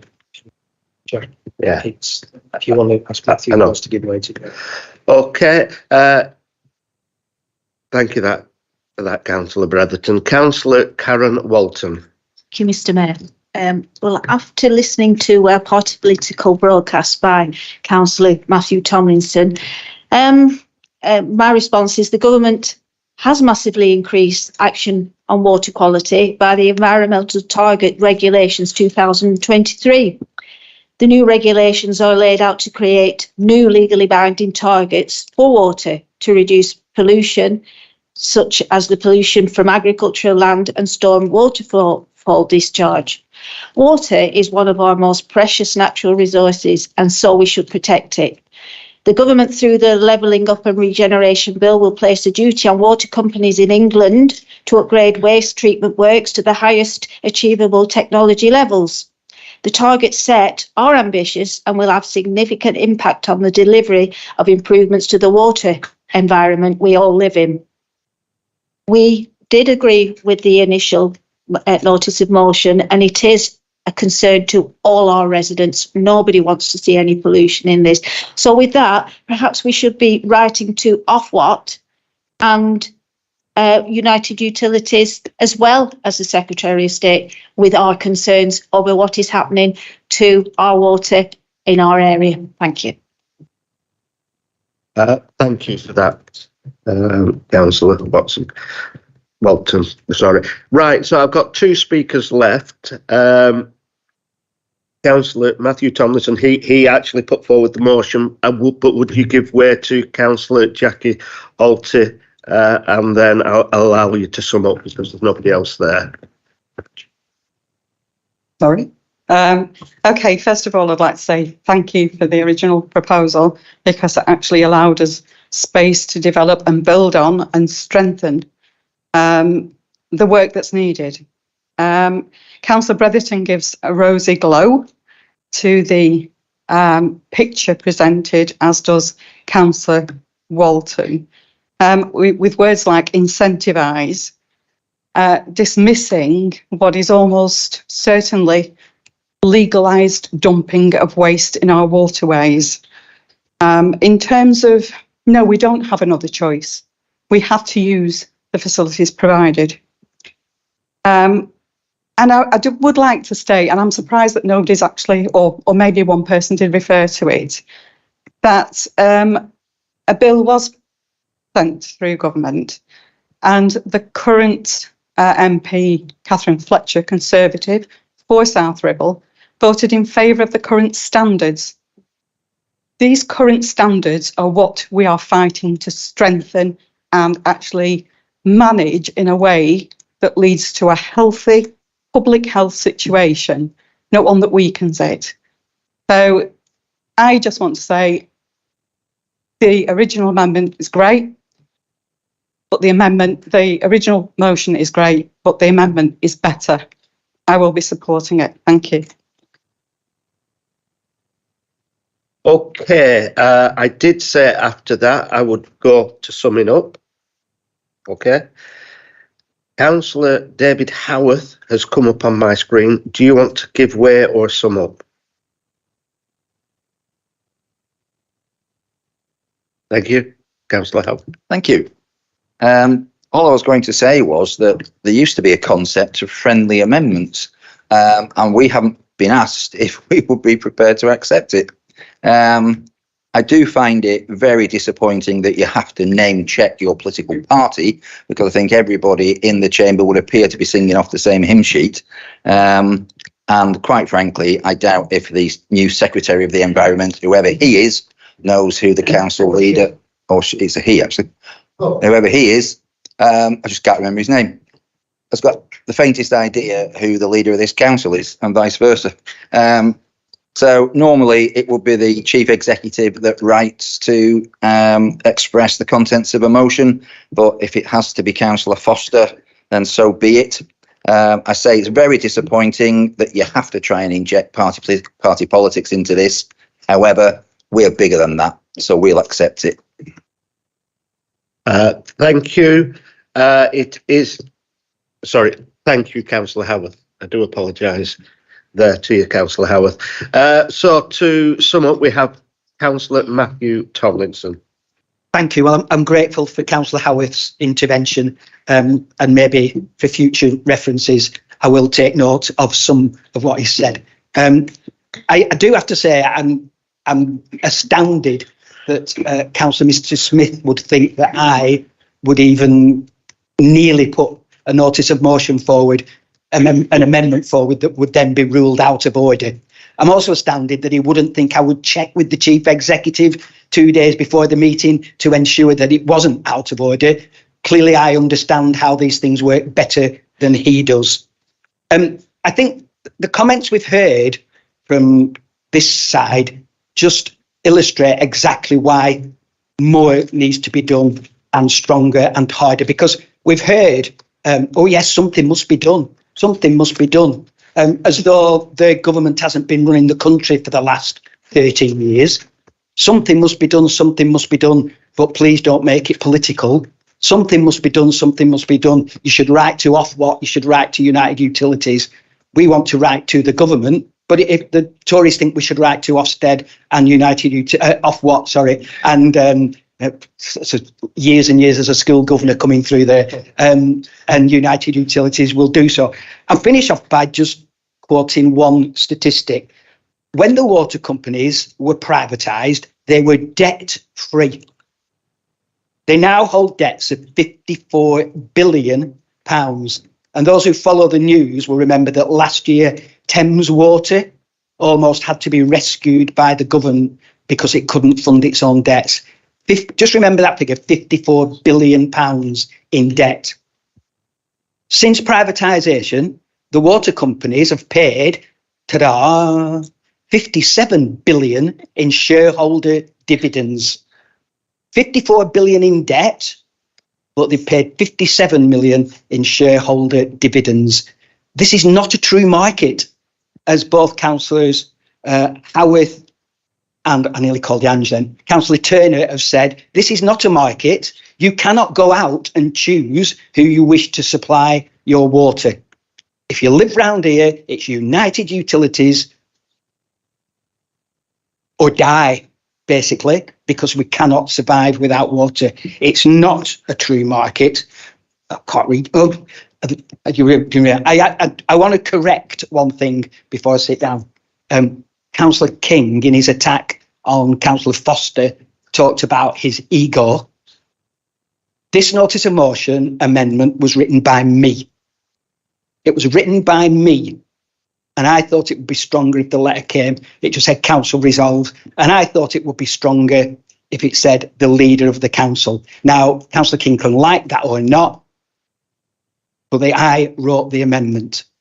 And I just wanted to put that on record.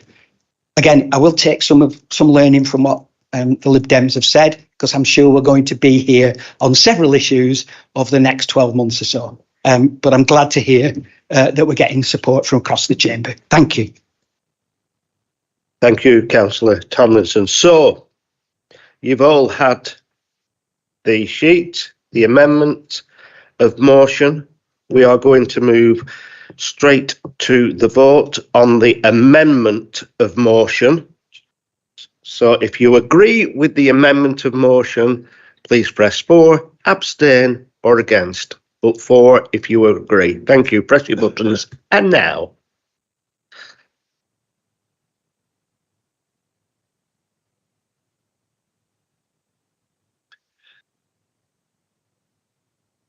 Right, that is clearly carried. Thank you very much. Right.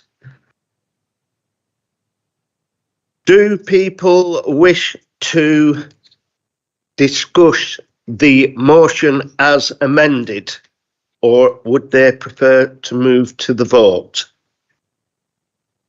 Yes. Yeah, we voted to change that, so surely we must.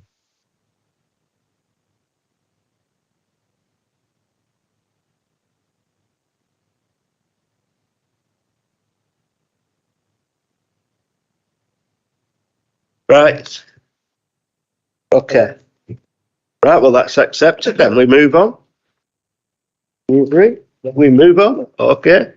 Hey, faster the better. So we now come to questions to the leader of the council. Are there any questions from members of the council?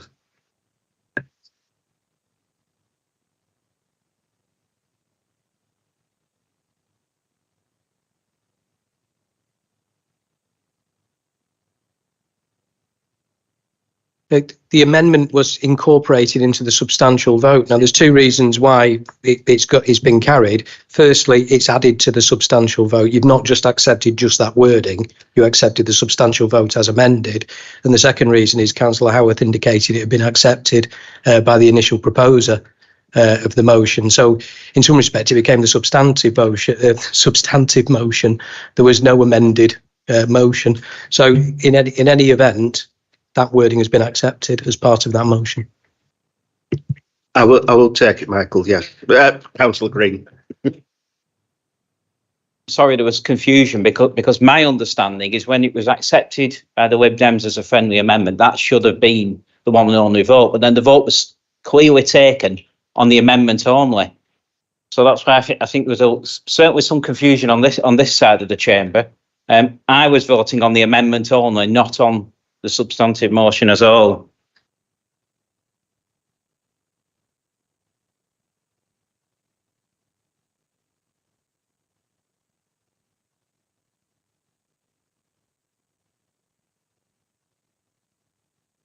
So I have some confusion as to your confusion, if I'm perfectly honest, because the substantive motion was changed by this wording. That's what's just been voted on as an addition to the substantive motion. Now, if people were not happy with the additional wording, then I would have expected them to vote against that proposal, whether it was part of the substantive motion or not. So I don't understand the point you're trying to make, to be honest.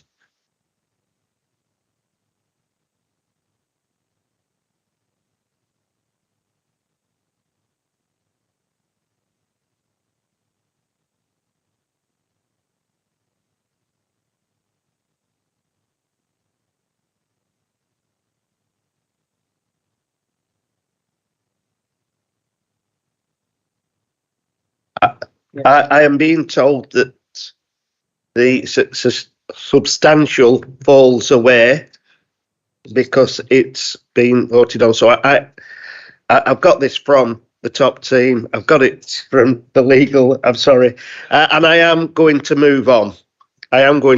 So questions to the leader of the council. Well, are there any questions? But we do have some written questions. First, they're still looking at the. So, am I taking the written questions first, or any questions from members of the council? Okay. So, any questions from members of the council? And I've got Councillor David Shaw. Thank you, Mayor. Written down. In May of this year, hundreds of our residents were apparently disenfranchised and unable to vote because their postal votes never arrived. Others were disenfranchised because their postal vote arrived too late for them to vote before going away to work or on holiday. Through no fault of their own, many electors who have always voted were denied the right, along with first-time voters denied the opportunity to cast their first ballot. This may well have impacted on close results and the makeup of the council. We were assured that a report would come to council so that we can in turn advise residents what went wrong, both internally and externally with the companies we use. More importantly, we need to be able to reassure the electorate that this will not happen again, especially with a general election on the horizon. Quite simply, where's the report and when can we expect it to come before council? Thank you. Councillor Foster. Thank you. The question, Councillor Shaw, and I share, as you know, because we've discussed it, your concerns that there were in May. There has been a detailed investigation undertaken. I'm looking to the Chief Exec to name the organisation that did it. It was the AEA, and there's a report, and they've looked into the issues. I'll ensure that a report does come back to either the governance committee, perhaps But I'll discuss it with the chief executive and decide where the most appropriate route is. But it'll either be the governance committee or straight to council on the outcome. What I can tell you is they didn't find any failings of the authority. Thank you. Councillor Hayden Williams.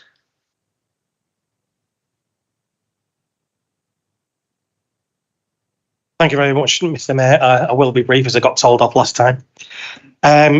Looking at the planning inspector's report into the recovered appeal for planning commission at Pickering's Farm, it's noted that estimated travel times from the appellant's own reporting show average speeds at peak times of 6.5 miles an hour on the A582, 9.8 miles an hour on Leyland Road, and 10.8 miles an hour on Coot Lane, and that's not considered to be severe enough to demonstrate the level of congestion that would be caused on these routes if these houses are built. Does the leader agree with me that over 20 minutes to travel a distance of 2.5 miles on roads in this borough is unacceptable? Councillor Foster. Thanks, Hayden, for your question. I'm still trying to fully understand, Mayor, what on earth the inspector and government have done here. I found it ironic earlier that we voted on a community consultation in the planning process. What's the point? Because the government just overturn it. If anyone reads, and I urge all members, it's a long document, but read the inspectors and the government's decision. It's absolutely, utterly appalling. And it looks, when you read it, you think it's the appellants themselves that are writing the inspector's report. And some of the conclusions that have been drawn are just wholly unacceptable. And I'm already in detailed dialogue with the chief executive and our legal team and King's Counsel about taking this decision to the High Court. This, Mr. Mayor, Council's Planning Committee on more than 2 occasions cross-party refused those applications. How can a planning inspector write a comment basically saying there's already severe congestion on that road and the vehicles can only move at 7 miles an hour? So by putting another 1,300 houses on there, it's only going to reduce it by 1 mile an hour. And so that's not severe. It already is, Mayor, severe. It's absolute nonsense. And I have to as well, if I may, the MP last night said in the Lancashire Evening Post that the responsibility for the inspectors and government's decision was this council's responsibility because we haven't delivered our local plan. She's fundamentally, categorically wrong. It's got nothing to do with our local plan. Our local plan is sound, and our local plan was found to be sound by the inspector and the government. And publicly, I'm inviting the MP, Catherine Fletcher, to a debate in front of the public of Penwortham just to justify why she asked the minister, to call that decision in. It's woeful and it isn't over yet, Mayor. Thank you. Thank you. Councillor David Howarth. Thank you, Mr. Mayor. I now have 2 questions in view of that last response. Interestingly, I can find it here somewhere. I was going to ask Councillor Flannery, but in some of your literature earlier this year, around May, apparently Labour councillors were elected to South Ribble Borough Council in 2019 with a manifesto pledge, no development of Pickering's Farm without investment in road infrastructure. So how does the announcement following the cancellation of HS2 and investment into dualling the A582 fit in with that? And you also said that should this go against the South Ribble Council decision, well, it was your Charnock and Middleford councillors will try every avenue in finding ways to contest it. You've now told us this evening that you're looking at a judicial review. How far in bankrupting the council do you wish to go? Because we've been here before, back in 2007, and it was that side of the chamber who were calling for a judicial review into the Farrington waste plant, and a mysterious benefactor turned up with the money to get us out of that, because if costs had been awarded to us, it would have cost six figures to this council. And if you're now suggesting you're going down the same route, how far are you prepared to go without bankrupting the council in having costs awarded against us?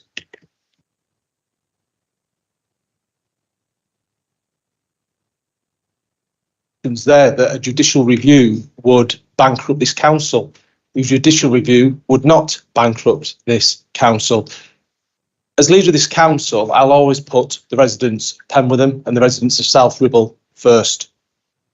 If you think, Councillor Howarth, that the government's decision is appropriate and right, well, that's your view. I don't think it is right. It's against the democratic function of this council, who refused it twice. Your earlier, so we'll seek legal advice. And by the way, you'll be aware that we've got precedent in this authority for winning in the High Court. We won in the High Court on the Chain House Lane development, if you recall, which is associated to this.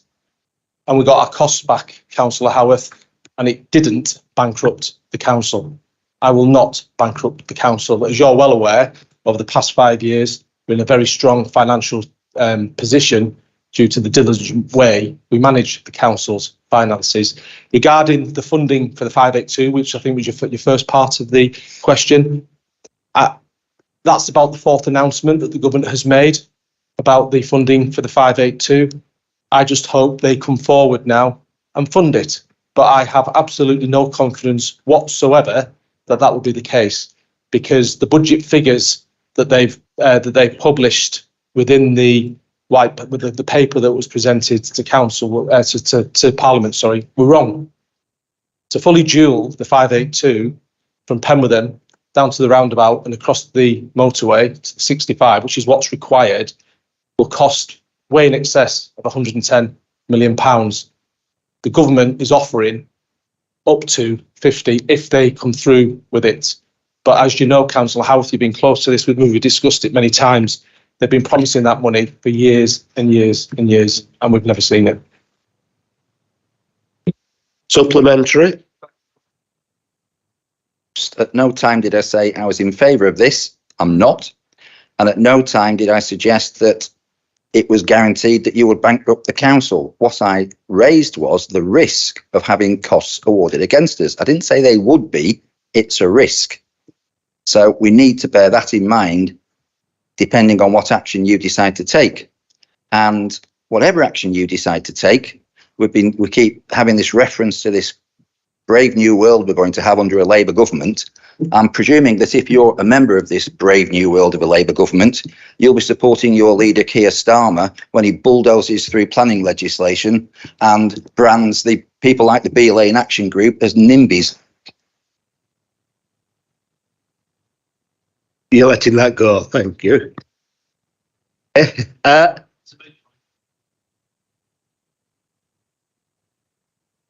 No. Yes, but you can only have one and a supplementary.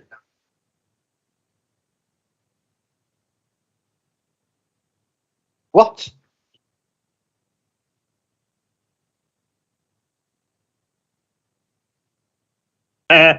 All right, Councillor David Hammond.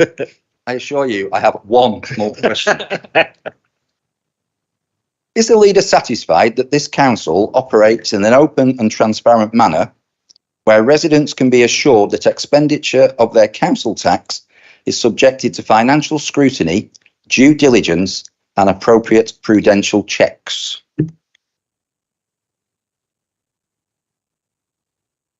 Assuming there's a supplementary question coming here, Councillor Howard, yes. Supplementary. Could he explain, therefore, how in April, during the local election campaign, in a marginal ward, he was seeking to gain a sum of £5,000, which was agreed to be paid to the Lostock Hall Carnival chair as a contribution to an organisation that didn't qualify for a grant on his instruction to a director from a community's budget which doesn't appear anywhere in the public domain other than £17,000 of miscellaneous expenses. Given the sum involved, what checks were carried out on the recipient's charitable status at all? What was the money given for? And who will be advised of how the money was spent and who will be in sight of receipts? Finally, I have no doubt that Lostock Hall Carnival is a community event worthy of support, but so are many other community events across the borough. Who else is this miscellaneous expenses budget available to, and how do your actions sit with the Code of Local Governance? I'm going to make this very clear, Councillor Howarth and all councillors. There's a general election next year, and members are already overstepping the mark with some very, very serious allegations in public. You might find it funny, Councillor Green. I don't. It's not a free-for-all.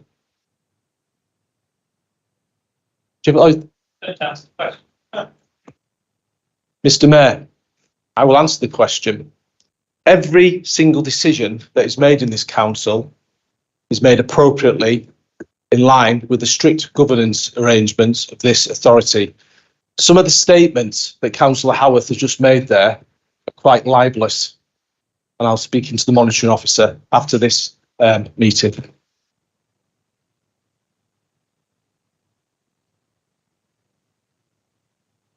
Stated in that question came from a Freedom of Information request and is contained within emails and letters that we can produce for you to back up everything I've just said. If anything there is libelous, then I suggest you read that email trail of which you were involved and tell me what isn't true.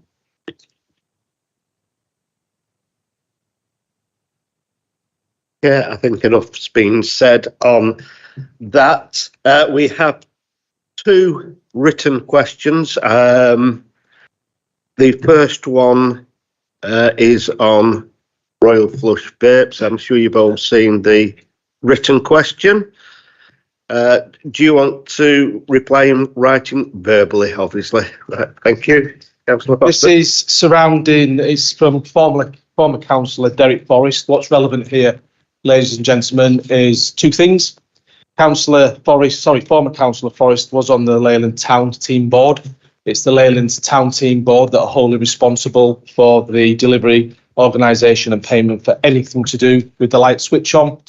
This council provides additional support in the way we advertise it, and we provide staff and additional support, as I said, on the day. Do I wish to distance this council from the sponsorship? Yes, I do. Did this council have anything to do with the sponsorship? Not at all. That is the facts of the matter. Have I spoken to the chair of the Leyland Town team and expressed my concern about it? Yes, I have. Thank you. And then we've got a second question on misogyny. And again, you should have it in your pack. With it, do you want to? Yeah, again, and I go back to what I said earlier about, and it's relevant to members of the public as well. When they start carefully wording questions, misogyny is a hate crime, and then mentions Pat Sharp underneath it. And I remind everyone of the responsibility when they do that. Pat Sharp was not found guilty of any misogyny or hate crime. Pat Sharp, Mayor, made an error of judgment. It was a sexist remark he made at an award ceremony, and it was wholly inappropriate. He then unreservedly apologised and moved on. I will not blacklist anybody in this country for making a mistake, but he most certainly wasn't misogynistic. Thank you. Okay, thank you. Councillor David Howarth. Well, it is on the same subject because you're not prepared to blacklist Pat Sharp, as you've just said. But bizarrely, the person who was supposed to turn on the Leyland lights last year was removed for exactly the same reason. I would say that whoever switches on the lights is not done by this council. The actual town team ask for help with roads, etc., and infrastructure with the amount of money that comes in to Leyland, but it is up to them who they ask and what they do. I'm going to move on now and go to questions to Cabinet members. I'll take these in order. So questions for the Deputy Leader of Cabinet, Member for Assets, Community Services, Major Developments, etc. An advanced written question has been received from Councillor David Howarth. Councillor Howarth, would you like to ask your question? Quite a long question, Mr. Mayor, so I'll just get to the pertinent points at the bottom of it. Could the Deputy Leader explain how a sum of £15,000 of South Ribble Borough Council taxpayers' money can be paid into a third-party bank account without the recipient's knowledge for a grant they didn't apply for to pay an invoice for which they didn't order? Which further leads me to the questions: how does the award of £15,000 from the Boost Fund Plus to a community hub which is ineligible meet with the requirements of the local code of corporate governance?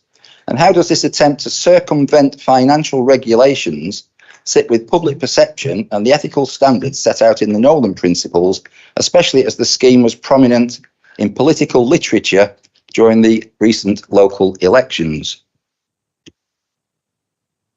Councillor Aniela Bilinski-Gelder. Thank you, Mayor, and thank you to Councillor David Howarth for advance notice of the question, which allows me to answer it in full. Thank you. First of all, I'd like to make it clear that I'm no longer the Cabinet Member for Communities, so the question has been directed to the wrong person. However, I am happy to answer the question. I would also like to put on public record that the Monitoring Officer has had a detailed discussion with Councillor Howarth about this, and I'm only going to repeat what he's already told you. Nothing has changed, but I'm happy to do that for the benefit of everybody. And I'm happy to take your points one at a time. I, as the Cabinet Member, did agree, along with Penwitham Community Hub, who proposed the project to the Boost Fund Plus, to allocate £15,000 of council taxpayers' money to Penwitham Town Council. I did this with the support of the Leader and a Cabinet report under the Boost Fund Plus programme. Penwitham Community Hub did initially bid into the Boost Fund, which is limited to £25,000 a year only, but it was rejected as it would have wiped out the fund for the full 12 months. Therefore, the bid came through the Boost Fund Plus from Penwitham Town Council. Penwitham Town Council does fit with the criteria as a not-for-profit organisation and or constituted community group. It also has a bank account registered to the group, and it is based in South Ribble and has demonstrable experience of delivering services in South Ribble. I need to make it really clear to the public for the purposes of transparency now. First of all, the Town Council was eligible for the bid to the Boost Fund Plus. The Town Council was successful in its bid for funding for the works to Middlefirth Community Gardens. I can confirm, I've got it here in my hand, there is a signed grant agreement with Penwitham Town Council to the Town Council Democratic Services Officer. The Community Hub Chair at the time, Councillor Ange Turner, was on page 2 listed as the recipient project manager. Councillor Ange Turner, chairperson of Penwitham Town Council, this individual will represent the recipient for the purposes of this agreement. The grant funding was paid into the Town Council bank account following receipt of the signed grant agreement. This is the signed grant agreement, not from Penwitham Community Hub. Therefore, the signed grant agreement is evidence that the Town Council did indeed have knowledge of this, as per your question. There was a commitment to the scheme and the funding, and where Councillor Howarth says in his question it was works they didn't order, the grant agreement is clear what works were to be delivered, and anyone can see the list on page 15 of what the works that were to be agreed to be delivered. What I would like to say on behalf of the council is that we ended up having to recover funds from Penwitham Town Council to pay the contractor for the work, which they completed, because Penwitham Town Council seemingly had some communication and governance issues. Given that Councillor Turner was down as a designated project manager of the scheme, I'm unsure as to why he didn't know about the scheme. The whole process has now been investigated, and I can confirm that no governance issues from the perspective of South Ribble Council. The council was protected. There's no ethical standards issues, no local code of corporate governance issues, and the Labour Group are more than happy to continue to promote and support amazing projects such as this. Although we may be dubious about working with Penwitham Town Council in the future if they have issues around communicating with one another. It's such a shame that such a great project has been completed in good time and on budget has been politicised in this way. I'm hugely disappointed that Councillor Howarth did not take the word of the monitoring officer and has felt the need to bring the issue at Penwitham Town Council to the South Ribble Borough Council. I'm happy to take the brunt of the politicking if the community in Penwitham have healthy green spaces to enjoy and spend their time. Thank you.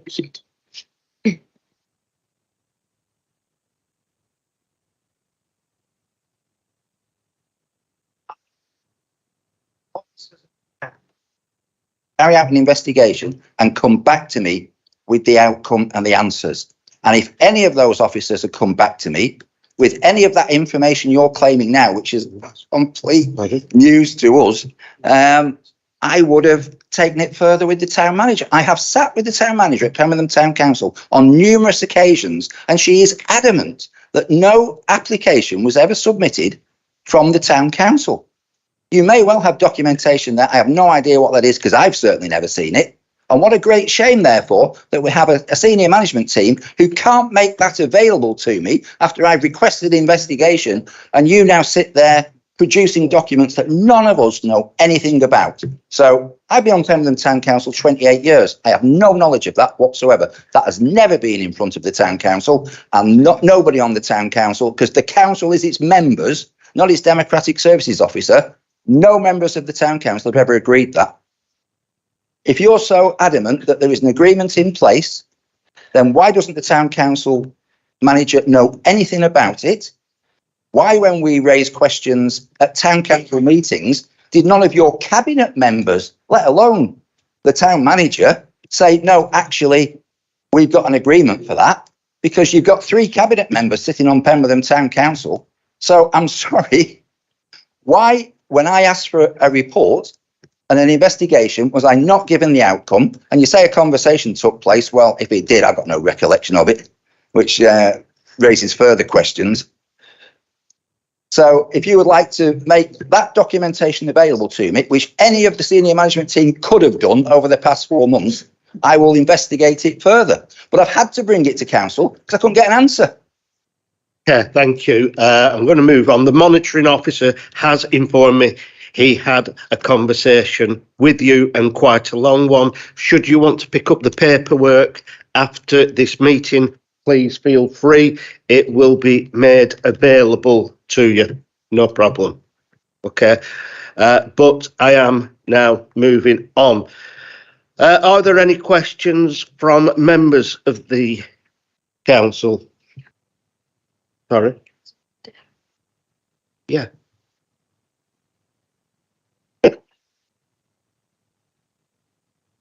Yeah, that's where I am, Deputy Lead. Yeah, I'm still there. That was a written question. We're now moving on to members of the council. So I've got Councillor Will Adams. Thank you, Chair. As Chair of the Penwitham Community Hub, will the Cabinet member agree with me and, at the time of this proposal, Councillor Turner, who believes that this was the best scheme the Community Hub has seen, a scheme which is developed and built by the community for the community. This is a tremendously positive scheme. For the avoidance of doubt, no wrongdoing has been found by South Ribble Borough Council. We need to be clear with that. I think this is just another unfortunate example of Councillor Howarth's desperate attempt to find gaps where there are none, to try and score political points, to fill the fancy focus. Our residents deserve better than that.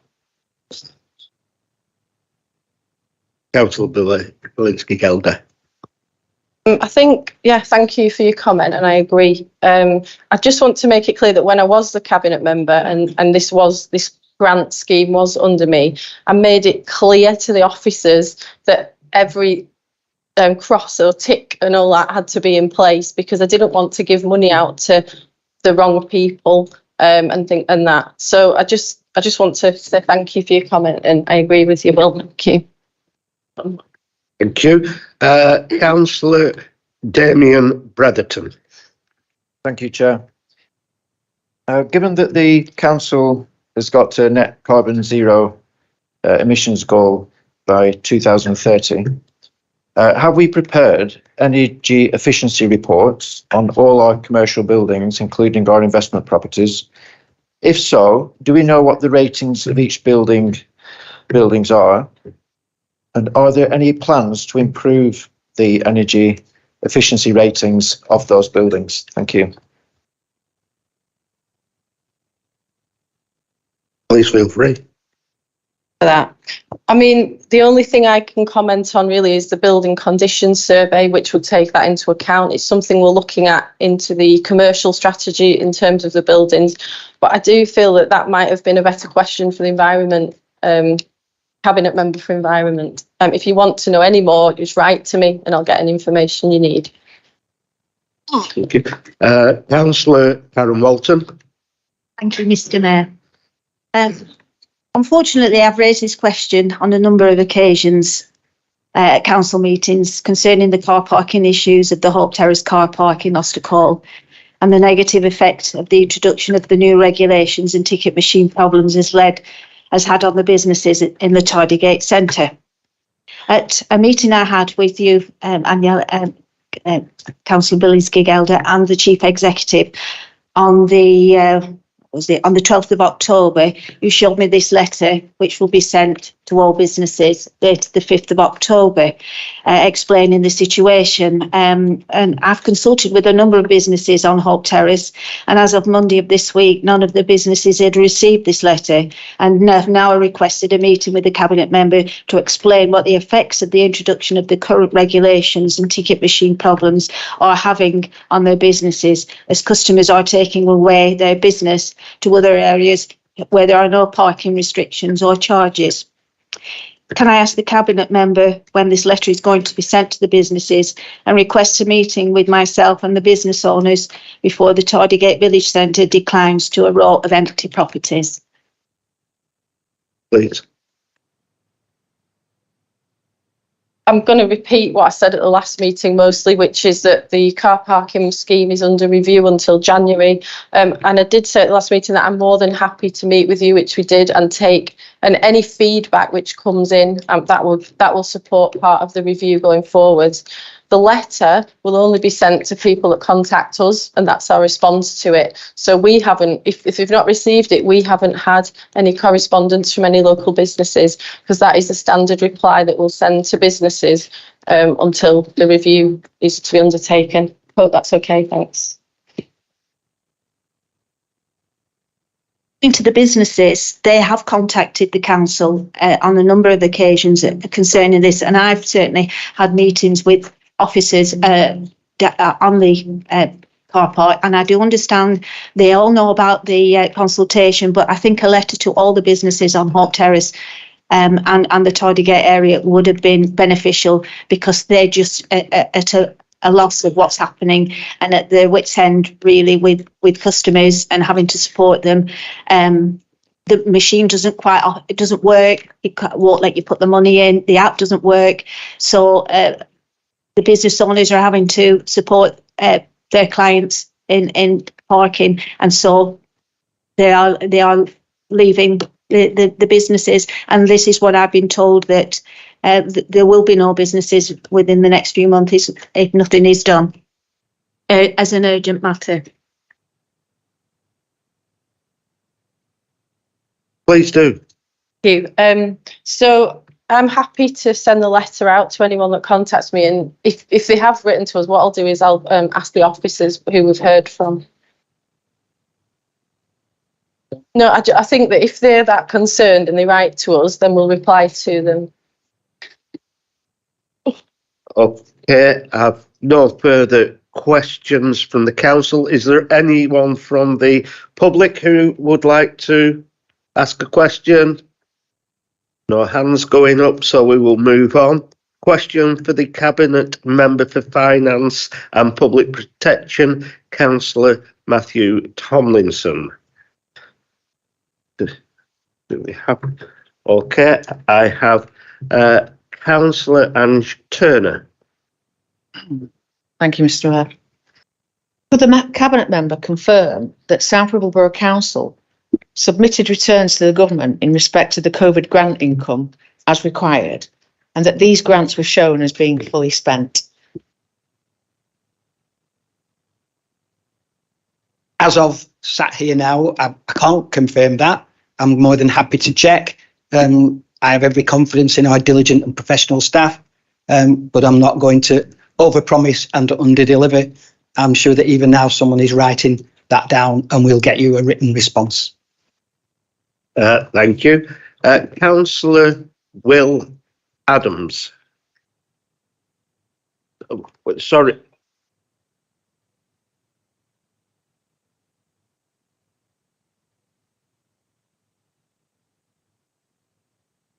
Sorry, Will.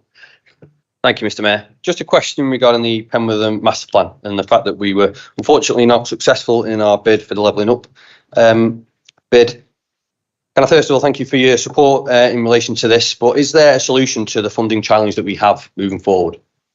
Thank you. Thank you for the question. You'll be aware how committed we are to all of our district centres.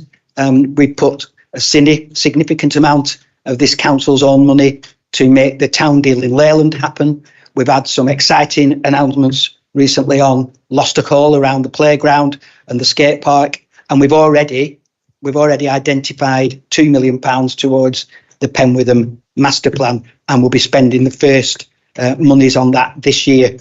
You're right that this is not enough to deliver the whole master plan, but we remain committed to delivering the master plan in its entirety. There'll be a budget in February in which we will expand on our capital programme for future years. And we are working hard now with officers at Solutions.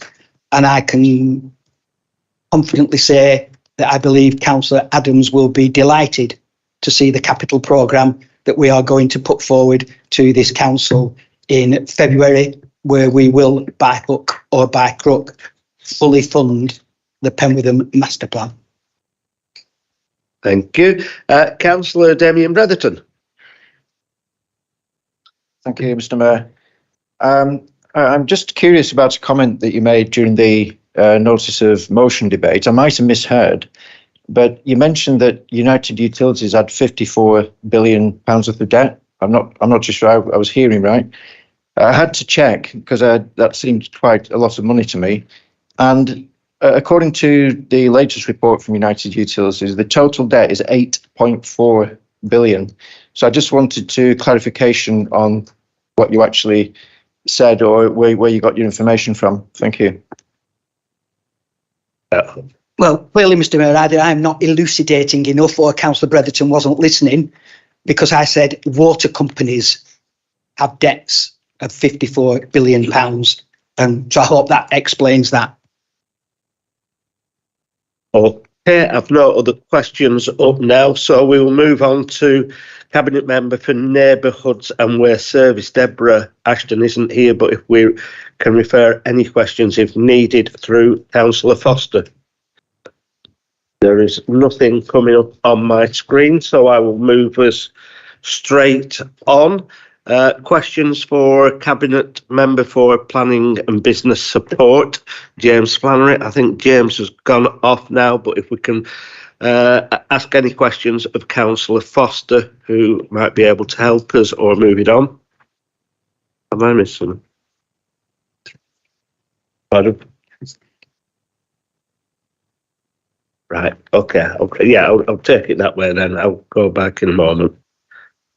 So have we anything for, yeah, it was planning, wasn't it? Planning and business. Nothing. So I will move back to the correct order and questions for the Cabinet Member for Customer Services and Digital, Councillor Ian Watkinson. Have we anything? Nope.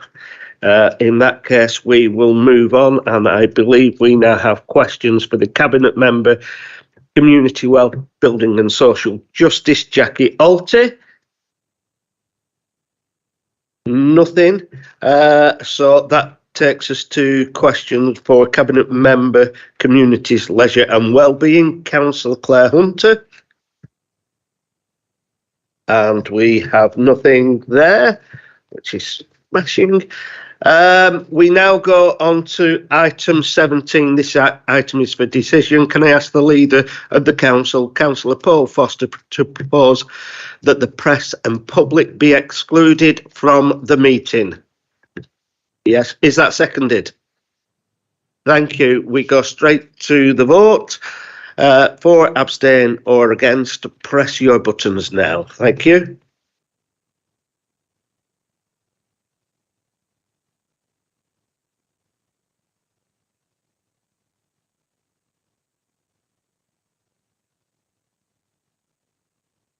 Thank you very much. That's definitely carried. So we'll just give time for the hall to be vacated.